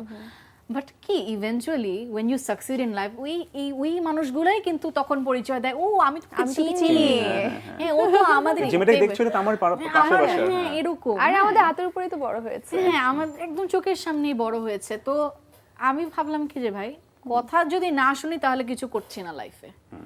If you are playing Exactly. Safe you are dead. এটাই জিজ্ঞেস করছিলাম তখন, এই যে নেগেটিভ ব্যাপারগুলো আসলে ওটাকে অনেক বেশি নেগেটিভিটি ছিল, কিন্তু আমার সাপোর্ট ছিল আলহামদুলিল্লাহ। এক হচ্ছে কি প্রবাস বাঙালি, অনেক বেশি, যেখানে যেতাম বিউটিফুল ওয়েলকাম নিয়ে সব জায়গায় দেখানো কোথায় কি। আরেকটা হচ্ছে গিয়ে যে আমার fan followers, they were so dedicated, যে আপু প্লিজ, মানে এমন হতো যে দেখো আই লস্ট মাই প্যারেন্টস, তাই না, একটা মেসেজ একটা স্ট্রেঞ্জারের কাছ থেকে পেলাম, বিশাল বড় একটা মেসেজ, আমি ধরো কখনো রিপ্লাই দেন, একটু ভয় লাগে যে এক্সপেকটেশন বেড়ে যায়, বেড়ে যায়, ট্রু, হ্যাঁ, দ্যাটস ট্রু। এটা মানে বারে বারে রিপ্লাই চাবে, আমি এটা পড়েই যে আমার যে কি ভালোটা লাগতেছে যে আপু একদম কেয়ার করবেন না, you live your life, life is only once, আপনি ইয়া করেন। কারণ এন্ড অফ দ্য ডে আমাদের কি কেউ খাওয়ায়? বা তুমি চিন্তা করে দেখো, if you go home you feed yourself. Exactly. তাহলে আমি আরেকজনের চিন্তা করে, মানে ওই চিন্তাটা যদি 2 টাকা পাওয়া যেত, তাহলে আমি আসলে এটা নিয়ে খুব চিন্তা গবেষণা করতাম আর করতাম। কি, হ্যাঁ, যে পাশে বসে মানুষ কি বলছে হ্যাঁ। চিন্তা করার বিনিময়ে যদি একটু পেমেন্ট দেওয়া একটু হতো। পেমেন্ট পেতাম তাহলে আমার খুব ভালো লাগতো। আচ্ছা, তারপর এই যে তোমার শুরুটা হলো এবং অনেক এক হচ্ছে যে ফ্যামিলি মানুষ অনেক কথা বলতো আশেপাশে মানুষ, তারপর তোমার বাবা নেই তখন পর্যন্ত, তারপর তুমি একজন, মানে শুনতে খারাপ শোনা যাবে, দ্যাটস ট্রু যে তুমি একজন নারী সেই হিসেবে, তো তারপরে এই কথাগুলো শুনে শুনে তোমার যে অভ্যাস হয়ে গেল দেশের বাইরে যাওয়া এবং দেশের বাইরে গিয়ে বাংলাদেশের পতাকাটা উঁচু করা, সো এইটাকে মানে কখন তুমি মনে হলো যে না আমি ফ্ল্যাগ গার্ল হিসেবে নিজেকে, মানে এটা কি মানুষ পরিচিত করলো না, তোমার মনে হলো না একটা ব্র্যান্ডিং হওয়া উচিত আমার নিজে? পেজটা কবে খুললে দ্য ফ্ল্যাগ গার্ল? পেজ না, ওই ইনসিডেন্টেই যখন যেহেতু ফ্ল্যাগ নিয়ে ঘুরছি এবং একটা স্টোরিটা ন্যাচারালি এসে পড়েছে, ইটস নট ক্রিয়েটেড বা সামথিং, ইট হ্যাপেন্ড। ও তখন থেকে আর একটা জিনিস চিন্তা করেছিলাম যে আমি ট্রাভেল ব্লগিং করব। আর ব্লগারদের একটা জিনিস কি, যে you have to have a unique name. একদম। হ্যাঁ, তো আমি সার্চ করলাম এই নামে কোনো ব্যক্তি আছে কিনা। There was nobody. Back then. Date যদি খুঁজো, nobody in 2013 who called themselves or got a recognition as the flag girl. এখন অনেকজনই বলে নিজেদেরকে, সেটা আলাদা কথা, কিন্তু তখন কেউ ছিল না। তারপর থেকে ব্লগিং শুরু করলাম। এখন আমি দেখলাম কি যে, সরি টু সে, আমি যদি এখন বিশ্ব রেকর্ডও করি, আমার দেশের কি? আমি ঘুরছি, আমার দেশের কোনো লাভ হবে? আমার দেশের কোনো লাভ হবে না। তখন I change the game. I was like, you know what, আমি ফ্ল্যাগ গার্ল কোনো রেকর্ড ইয়া করবে না। It will be a foundation for women, specially youths. আমরা স্কিল ডেভেলপমেন্টে চলে গেলাম, আমরা ট্যুরিজম ব্র্যান্ডিং অফ বাংলাদেশ নিয়ে কাজ করলাম, আমরা জেন্ডার নিয়ে কাজ করা শুরু করলাম, আমরা বাকি মেয়েরা কিভাবে ট্রাভেল করবে ওগুলো নিয়ে আরও বেশি কনসেন্ট্রেট করা শুরু করলাম। এবং ফ্ল্যাগটাকে আমি চিন্তা করলাম, ফ্ল্যাগ কেন, পুরো বাংলাদেশকে ব্র্যান্ডিংয়ের একটা সুযোগ আছে when you take the flag and yourself to different platforms. এবং যারা বাংলা, মানে আমাদের গ্রুপের যে যারা রিপ্রেজেন্টেটিভ, ওরাও কিন্তু আস্তে ধীরে ওই যে এক একটা কনফারেন্স, এক একটা জায়গায় যাওয়া শুরু করলো। এনা ছাড়া বাংলাদেশকে কিন্তু পরিচয় করার আর কোনো ওয়ে নাই। হ্যাঁ, so that was the main intention, যে না আমি খামাকা একটা জায়গায় গিয়ে, ওটা আমার হলিডে হচ্ছে, আমার দেশের কোনোই লাভ হচ্ছে না, কিন্তু একটা জায়গায় গিয়ে একটা স্পিচ দেওয়া, একটা নেগোসিয়েশন করা, that changes the image of Bangladesh. Basically এখন তুমি কি করছো ফ্ল্যাগ গার্লের হয়ে? এই যে যেটা বা বললাম, যাদেরকে মানে অ্যাক্টিভেশন নিচ্ছ বা যারা অ্যাক্টিভ হচ্ছে তাদেরকে মানে কোন ট্রেনিং দেওয়া হচ্ছে বা কি করা হচ্ছে বেসিক্যালি? প্রথমে আমরা, এখন তো প্যান্ডেমিকের জন্য থিংস হ্যাভ স্লোড ডাউন, আমরা করতাম হচ্ছে গিয়ে যে গ্রুপ ট্রাভেলিং, যেন একলা যে প্রথমবার যেতে ভয় পায় তারা। আর আমাদের মেম্বারগুলো খুব সুইট, 6 মাসের বাচ্চা থেকে শুরু করে 70-year-old মেম্বারও আছে। হ্যাঁ, আমরা বলি সবাই ট্রাভেল করবে। Travel doesn't have any age, any gender, any religion, race, nothing. এটা ইকুয়ালিটি ফর অল। আমি যেই পারপাসে রেজ করি, it is equality for all. তো যে কেউ আসতে পারে।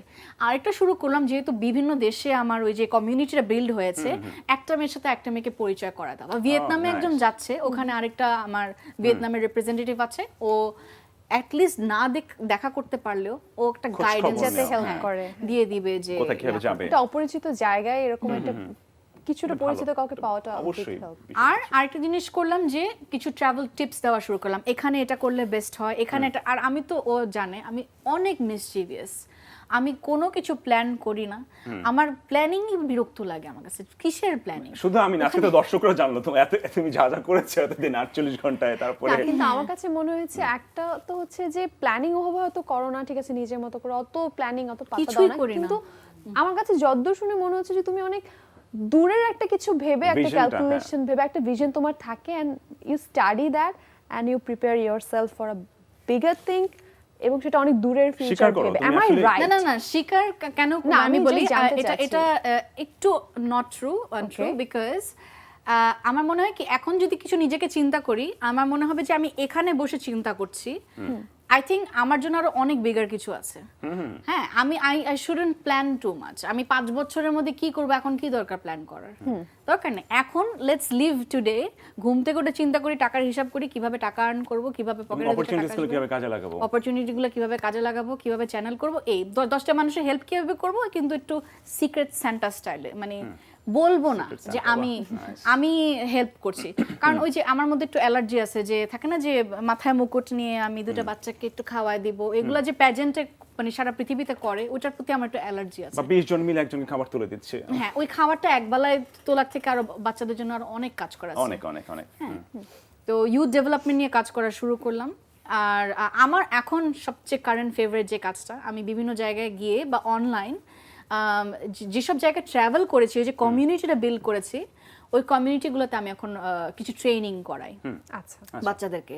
And you will not believe if you have ever gone somewhere, একটা ঘন্টা যদি শুধু তোমার লাইফের এক্সপিরিয়েন্সগুলো বলো, তোমার লাইফের হ্যাকসগুলো শেয়ার করো, it changes their lives. Exactly, তারা তো তাদের প্রবলেমগুলো মানে ধরতে পারবে, ওখান থেকে কিভাবে বের হয়ে আসা যায়। বা এমন আছে না অনেক সময় যে আমার প্রবলেমটা কোনো বড় মনে হচ্ছে, আরেকজনের প্রবলেমটা শোনার পরে নিজের প্রবলেমটা কোনো ছোট মনে হয়, যে ঠিক আছে আজকে বাসাতে গিয়ে এটা ঠিক আমি জানি না, আই উড লাইক টু মানে এগ্রি টু ডিসএগ্রি, কারণ আরেকজনের প্রবলেম শুনে নিজের প্রবলেম ছোট মনে হয়, এটা না না মানে একটু কমে কিন্তু, বা যখন দেখে যে একই রকম মানে মন খারাপের ব্যাপার রয়েছে, হ্যাঁ না সেটা থাকে, মানুষের আরো বড় প্রবলেম থাকে, কিন্তু আমার কাছে যেটা এই জন্য বললাম, ওর হয়তো প্রবলেমটা ওর জন্য বড়, আমার প্রবলেমটা আমার জন্য বড়, প্রত্যেকের মানে problem ওর তার হয়তো জন্য পুরো বড়। হাত কেটে গেছে বাট আমার একটা আঙ্গুল কেটে গেছে, আমি কিন্তু এই ওইটা, ব্যথাটাই পাচ্ছি, ওইটা, আমি কিন্তু এই অবশ্যই। ব্যথাটা ফিল করছি না, আই ক্যান সিম্পাথাইজ, এটা একটা ব্যাপার। তবে হ্যাঁ, শেয়ারিং করলে হয়তো অনেক সময় হয় কি নিজেও নিজের কথা শোনা যায়, তখন নিজেও অনেক কিছু রিয়েলাইজেশন হয়, বাট ইয়েস আমি আমার একটা কথা শেয়ার করলে হয়তো কেউ সেটা থেকে একটা বড় সাজেশন অনেক পাচ্ছে, বড় একটা সাজেশন পেতে পারে। যেমন কি এটার কোনো ডু ইউ বিকল্প রিয়েলি নেই। থিংক 25-year-old প্রত্যেকটা মেয়ে তোমার মতন ফুল টাইম একটা জায়গায় কাজ করে বা এতগুলা প্রোগ্রাম করে বা something, go to a school one day, just share করো তোমার কতটুকু এক্সপেরিয়েন্স আছে, বাহ। দে উইল বি মেসমারাইজড যে ওয়াও আমি সবারই কি আসলে করলাম লাইফটা life এ। ও হয়তো বা ডিফারেন্ট, জানে সবার না লাইফ বা থেকে ভাবেও সবার নেই শেখার লাইফ আছে। ভাবেই নাই। হ্যাঁ, ও যদি আপনার রাস্তা মানে ওয়েগুলো খুলে দেওয়া আর কি। আর আমার Exactly. সবচেয়ে মজা লাগে ফার্স্ট থিং আই আস্ক, বড় হয়ে কি হতে চাও, তো ওদের যে লিমিটেশন ওখান থেকে বলে। যেমন কি লাস্ট উইকেন্ড আমি কক্সবাজার ছিলাম, যে ওদের যে বিচ কমিউনিটি থাকে, যে সার্ফিং ক্লাব কমিউনিটি, ওই বাচ্চাগুলোর সাথে না চিনে ওরা ছোটবেলা থেকে আমাকে বলছে যে বড় হয়ে কি হতে চাও, সবাই একই কথা, সার্ফার হতে চাই, সার্ফার হতে চাই, সার্ফার হতে চাই, because that is all that they know. Exactly, এটার বাইরে গন্ডির বাইরে তো এর বাইরে আর ভাবতে আর পারে না। আরেকটা জিনিস বলে, আমি যেহেতু গেস্ট স্পিকার, একটু তো আমার ব্যাপারে স্টাডি করেছে, আমি একটু ট্রাভেল করতে চাই, ওয়ার্ল্ড ট্রাভেলার হতে চাই। Then I break the concept যে ওয়ার্ল্ড ট্রাভেলার এই কথাটাও বলা একটা প্রচন্ড, সরি টু সে আমি আমার মুখ থেকে এই কথাটা বেরোচ্ছে, এটাকে বলা হয় যে থাকে না প্রিভিলেজ টার্ম, এগুলা না ফরেনারদের মুখেই মানায় ভাই, ওয়েস্টার্নারদের মুখে যে থাকে না যে ওদের পাসপোর্টটা এত স্মুথ, এক জায়গা থেকে আরেক জায়গায় চলে গেল, জীবনের কোনো হিসাব নাই, আমি চলে গেল। নো, সাউথ এশিয়ান আমরা, আমাদের খালি ট্রাভেল করলে হবে না, পেটের খাবারটা করতে হবে, জোগাড় করতে হবে। অ্যান্ড এনিবডি হু থিংস যে খালি ট্রাভেল করে যাব, আমি আমার চাকরি কেন ভাই, চাকরি ছেড়ে কেন, কাজ ছেড়ে কেন ট্রাভেল করতে হবে, কাজের জন্য তো ট্রাভেল করা Travel যায়। করা যায়, exactly. এই স্টিরিওটাইপটা আমি মানে সারা ওয়ার্ল্ডে এটা ভাঙতে চেয়েছিলাম, যে কাজের জন্য ট্রাভেল করা যায়, দেশকে রিপ্রেজেন্ট করতে ট্রাভেল করা যায়, প্রজেক্টের জন্য ট্রাভেল করা যায়, দের আর thousand of ways you can go for travel. মানে কাজের থ্রুতে যদি ট্রাভেল করা যায় এর থেকে বেস্ট আর কিছুই হতে পারে না। আমার কথা আরো বলবো, তুমি আমরা যেটা একটু বলছিলে যেটা হচ্ছে যে ওই যে ও খুব স্যাভেজ ফেসবুকে আর কি। হ্যাঁ। হ্যাঁ, তো আমরা একটু তোমার ফেসবুকে একটু ঢুকে আসি। কি? মানে আইডি হ্যাক করে নাই তো আমরা, আইডি হ্যাক করি আমরা জাস্ট Oh my God, সবকিছু look at ইয়ে her করে না। পাবলিক গুলা হ্যাঁ, পাবলিক গুলাই দেখো, মানে অনুপম খের Status ওখান থেকে দেখাবো না, এমন কিছু এক্সপ্রেশন ছবি শিখে দেখাবো। এসেছে, আমরা যে কত ছবি এক্সপ্রেশন আছে, দেখলাম ছবি আজকে ওর, এবং প্রত্যেকটা কথা সে ভয়েস আপ ডাউন করা, কার ক্যারেক্টারে যে কথা বলা সেভাবে কিন্তু বলেছে। রাইট, আমরা একটু হ্যাঁ, আমরা একটু আরেকটা ফেসবুকে ব্যাপার যাই, আছে, আমরা একটু কারণ প্রিয়তা ইফতেখারকে যারা Page এ ফলো যারা- করতে চান, পাবলিক তো কিছু দেয় না এখন, আজকে আমাদের থ্রুতে একটু ফেসবুকে ঘুরে হ্যাঁ, এসেছো। কোনটা রিয়েল আমরা ফ্ল্যাগ কিছু ছবি জানুক দেখবো, সবাই। আচ্ছা, হ্যাঁ, আর সেই ছবির ব্যাক স্টোরি তোমার কাছ থেকে শুনবো। দেখি আমরা। ফার্স্ট ছবিটা দেখি। এটা কি? ও আচ্ছা, ও এটা wow, okay, honourable prime minister Sheikh Hasina, এটা কবে? সাথে তুমি, আর সাথে আমাদের বাংলাদেশের পতাকা। what a beautiful picture. My god, it was a dream picture, because এটা আসলে আমি মিনিমাম আমার জীবনের স্বপ্নে 200 বার দেখেছি, এইটাকেই আমি স্বপ্ন দেখেছি।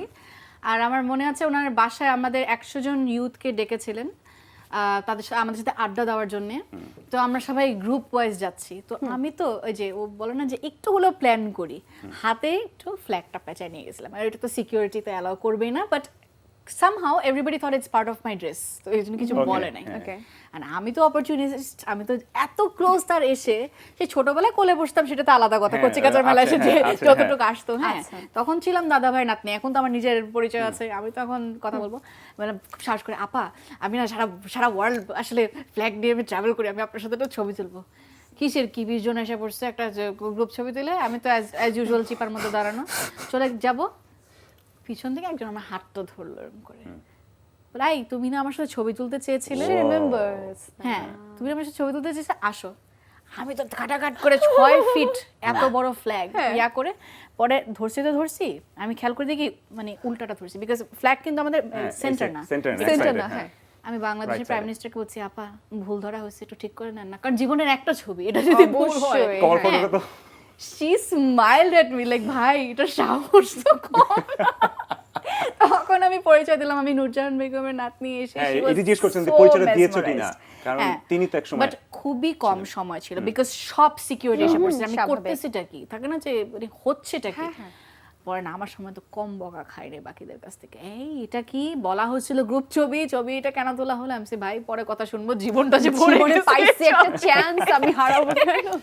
One opportunity. Opportunist. হ্যাঁ। opportunist, পরে হ্যাঁ। সে আমরা যখন খাবার খাচ্ছিলাম, সে আবারও এসে she smiled at me, she said very good, তুমি যে ইয়া করছো। ইভেন যখন অ্যাওয়ার্ডটা পেলাম ওনার ছেলের কাছ থেকে, তখনও মানে উনি আমাকে বলেছিল যে ইউএসএ কবে আসবা, সব জায়গায় তো ঘুরছো, ইউএসএ কবে আসবা, জয় স্যার। তো আমি হোয়াট আ লাক আমি জানি না, আমি সেদিনই ইউএস ভিসা পেয়েছিলাম, কোন অ্যাওয়ার্ডের কথা বলছো? Wow. জয় বাংলা ইউথ অ্যাওয়ার্ড জয় বাংলা 2018 পেয়েছিলাম। তো সেদিনে আমি ইউএস ভিসাটা পেয়েছিলাম, কিন্তু এত বছর পরে গেছি। ওকে ওকে, মানে তুমি তো প্যান্ডেমিকের মধ্যেই মনে হয়। আচ্ছা, আমরা হ্যাঁ, ছবি দেখি কথা দেখছিলাম, বলছি। হ্যাঁ, আমরা হ্যাঁ, ছবি ছবি দেখছিলাম। দেখছিলাম। ওকে, দেখি। এ ভাই আমার এমনি চশমা নেই, কি Happy দেখতেছি? birthday, a group picture. জন্মদিনে? A bunch of your friends. Happy birthday. হ্যাঁ এটা আমার বার্থডে। জন্মদিন কি ঘটা করে জন্মদিন পালন উদযাপন করো? করতে কেমন লাগে? আর করব না, কেন? অনেক ঝামেলা লাগে। ঠিকই করবা next প্যান্ডেমিকের year. কারণে খালি এখানে ঠিকই করতাম। করবা next year. না না, তার আগে করতাম কি, এখন প্যান্ডেমিকের কারণে যে কি জানি বলে হাউস পার্টি, কিন্তু আগে প্রত্যেক বছর I wanted to go to a new destination.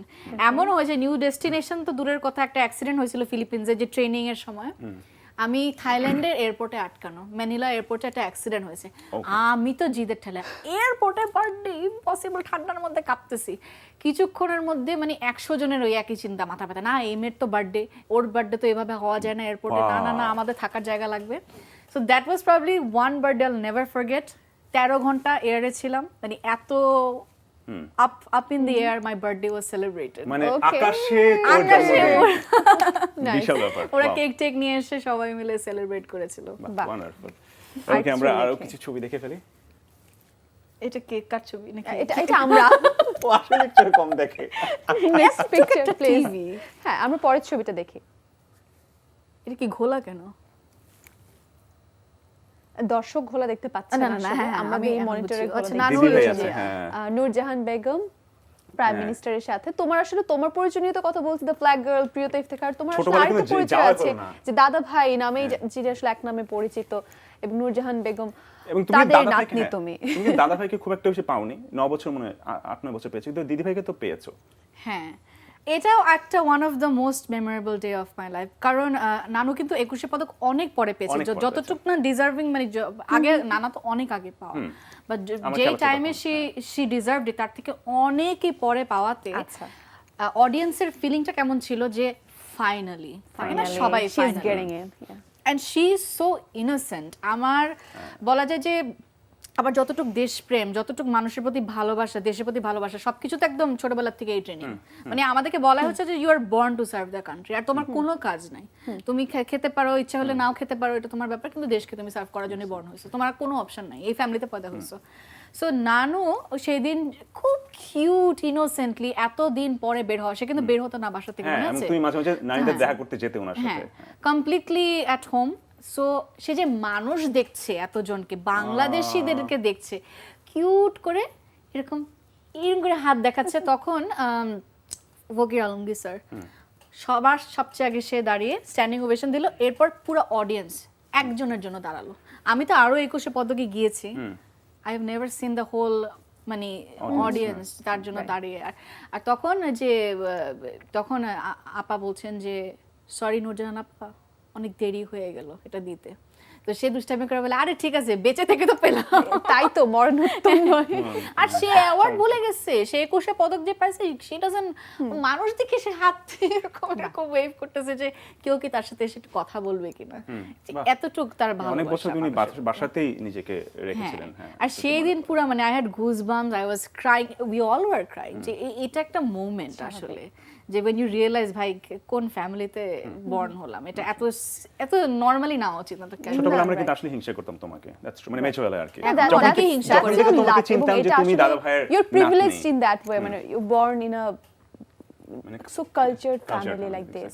আরেকটা ছবি দেখে, this is our last photo, তোমার ফেসবুকে আর বেশিক্ষণ থাকবো না, ডোন্ট ওয়ারি। ও ভয় শেষ। আমরা আরেকটা ছবি দেখি। আল্লাহ, এটা এখানে কি ইয়া আছে, সাকিব খান স্যার আছে নাকি? ও আচ্ছা আচ্ছা, অ্যাওয়ার্ডটা আচ্ছা ও ইয়েস। আচ্ছা, এটা কোন ছবি দেখছি আমরা? র্যাডিসনের, আর এটা যে ছিল এটা আমি নিজেও ভুলে গেছি। Radisson, yes. এক্স্যাক্টলি এই যে একটা মানে উইমেন রিট্রিটমেন্ট বা কিছু একটা অ্যাওয়ার্ড ছিল, এবং that is the first day we saw superstar Shakib Khan sir, very dynamic personality, আর আরো অনেকজনকেই দেখেছিলাম সেদিন। আর আমাদের যতজন প্যাজেন্ট ছিল, খুব মজার একটা দিন, রিইউনাইটেড করা হয়েছিল আমাদেরকে, everybody was awarded that day. Right, well আমরা এবার প্রায় ওর একটা শেষের টপিক আছে, দিকে আমার একটা আছি। টপিক আছে।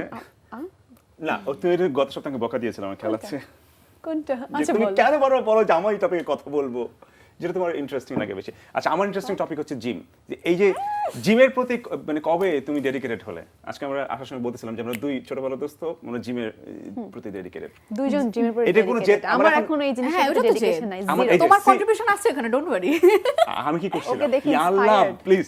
না মানে আমার ছোটবেলা থেকে মানে মানে শুকনা এটা তো শুনে যাচ্ছি, তারপরও হচ্ছে গিয়ে প্রায় 15 বছর ধরে আমার জিম করা হচ্ছে। আর তো প্রথমে জিমের ফার্স্ট এন্ট্রি হচ্ছে গিয়ে যে জোকিং, এভরিবডি ইজ লাফিং এট মি, এ আবার জিম করে কেন, এর আবার জিম করা দরকার আছে, জিম যে সবার জন্য প্রয়োজন, জন্য। এই কনসেপ্টটাই ধরো অনেক দিন লেগেছে বাংলাদেশে। And then when I was in Bombay, literally প্রত্যেকটা ক্লাসমেট জিম করতো। আমি ওই জিনিসটা খুব মিস ওদের করি। লাইফস্টাইল আমাদের হচ্ছে, ওদের আরে তুমি lifestyle জিমে টা, যাচ্ছ? হ্যাঁ, ও।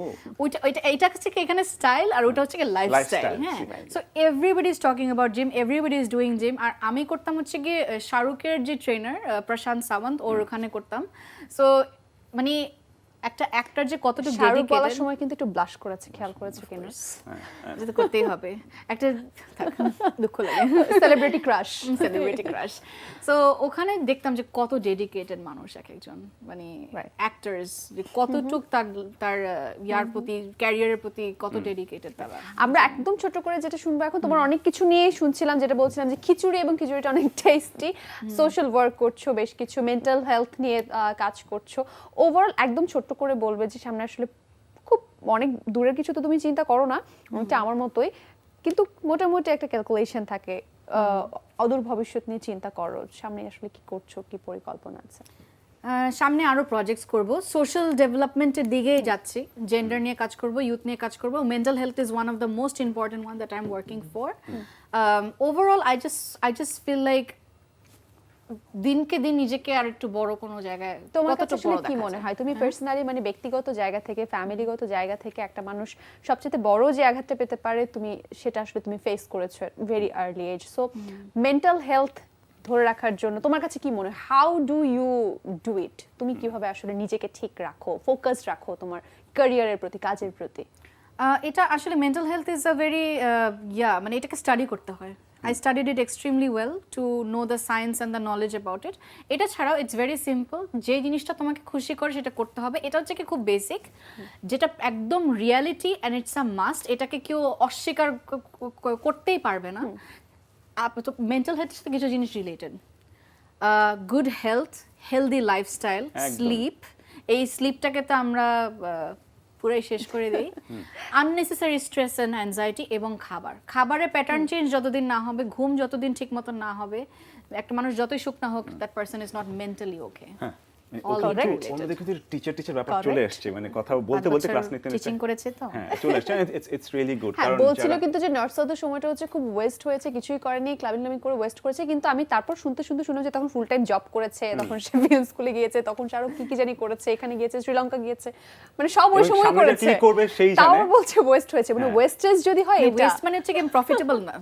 ওকে, দোয়া করি যে ভবিষ্যতে আরো নেগেটিভ ওয়েতে কেউ পজিটিভ কাজ করুক, প্রিয়তার কেউ একজন জেদ উঠাক এবং সেই জেদ থেকে প্লিজ প্রিয়তার আমার যে দুটো সবাই প্লিজ। অনেক জেদ উঠে না আর জেদ ভালো উঠে কিছু করুক এবং বাংলাদেশকে রিপ্রেজেন্ট করুক। প্রিয়তা থ্যাংক ইউ। ও আচ্ছা উঠতে লাগে? Proud of you. না আমি কি হবে, proud of you. Thank you so much. ইনশাআল্লাহ ভবিষ্যতে আমাকে না, আমরা যারা মানে মেচোবলার ফ্রেন্ড, সেই সাথে পুরো বাংলাদেশের সবাই আরো প্রাউড ফিল করুক তোমার বিভিন্ন কাজে, এবং সেটা ন্যাশনালি না শুধু ইন্টারন্যাশনালি। এই কামনা করি। And thank you so much আমাদের এই অনুষ্ঠানে আসার থ্যাংক ইউ জন্য। So much Priyota. সব শেষে তোমাকে একটা চান্স দেই, তুমি সাইমকে একটা কোশ্চেন করতে পারবে, আর আমাকে এটা একটা ভুলে কোশ্চেন গেছিলাম, করতে পারবে। দরকার নেই, দোস্ত বাদ দে, ওরে কর। ওরে এটা কর। এটা ওর ফ্যানদের পক্ষ থেকে বলবো, দোস্ত বিয়ে কবে করবি? এটা হচ্ছে এখানে এটা সবচেয়ে বেশি সবাই করে, কোশ্চেন। তো আমরা এটাকে এটা লাইক এটা হচ্ছে ওয়েস্টেজে চলে যায়। এই আচ্ছা, কোশ্চেনটাই হচ্ছে ওকে, 1 থেকে 1.5 বছরের মধ্যে। আগে 2 বছর বলতাম, প্রতি বছর বলতাম 2 বছর। আচ্ছা ঠিক আছে। হ্যাঁ, কারণ আমি আগে 2 বছর বলতাম, এখন মানে এই কোশ্চেনটা কমিয়েছি। অ্যাকচুয়ালি আচ্ছা সেম কোশ্চেন, তুই কবে করবি? আমি 3 বছরের মধ্যে। 3 বছরের মধ্যে। যাক আমার মানে কেউ কি আছে ঠিক করা? না অ্যারেঞ্জ ম্যারেজ করবে? না না না সেটা না, আচ্ছা, ও দেখা জানে না এখন পর্যন্ত। অ্যারেঞ্জ হয়ে যাবে। এইজন্য জেদ উঠাতে হবে। হয়ে যাবে। জেদ জেদ উঠাতে উঠাতে হবে। হবে। ওকে, থ্যাংক ইউ সো মাচ। ভালো জেদি প্রিয়তা, অনেক অনেক ধন্যবাদ অনুষ্ঠানে আসার জন্য। ইনশাআল্লাহ তুমি নীল কাটা প্রশ্ন আবার করার দেখা হবে। সুযোগ দিলাম। কি সময় শেষ মানে তো। আচ্ছা ওকে। তাড়াতাড়ি না কোশ্চেন বলো, করো। সময় নেই। নীল তোমার ফেভারিট কালার কি? আমার favourite colour white. Thank you so much.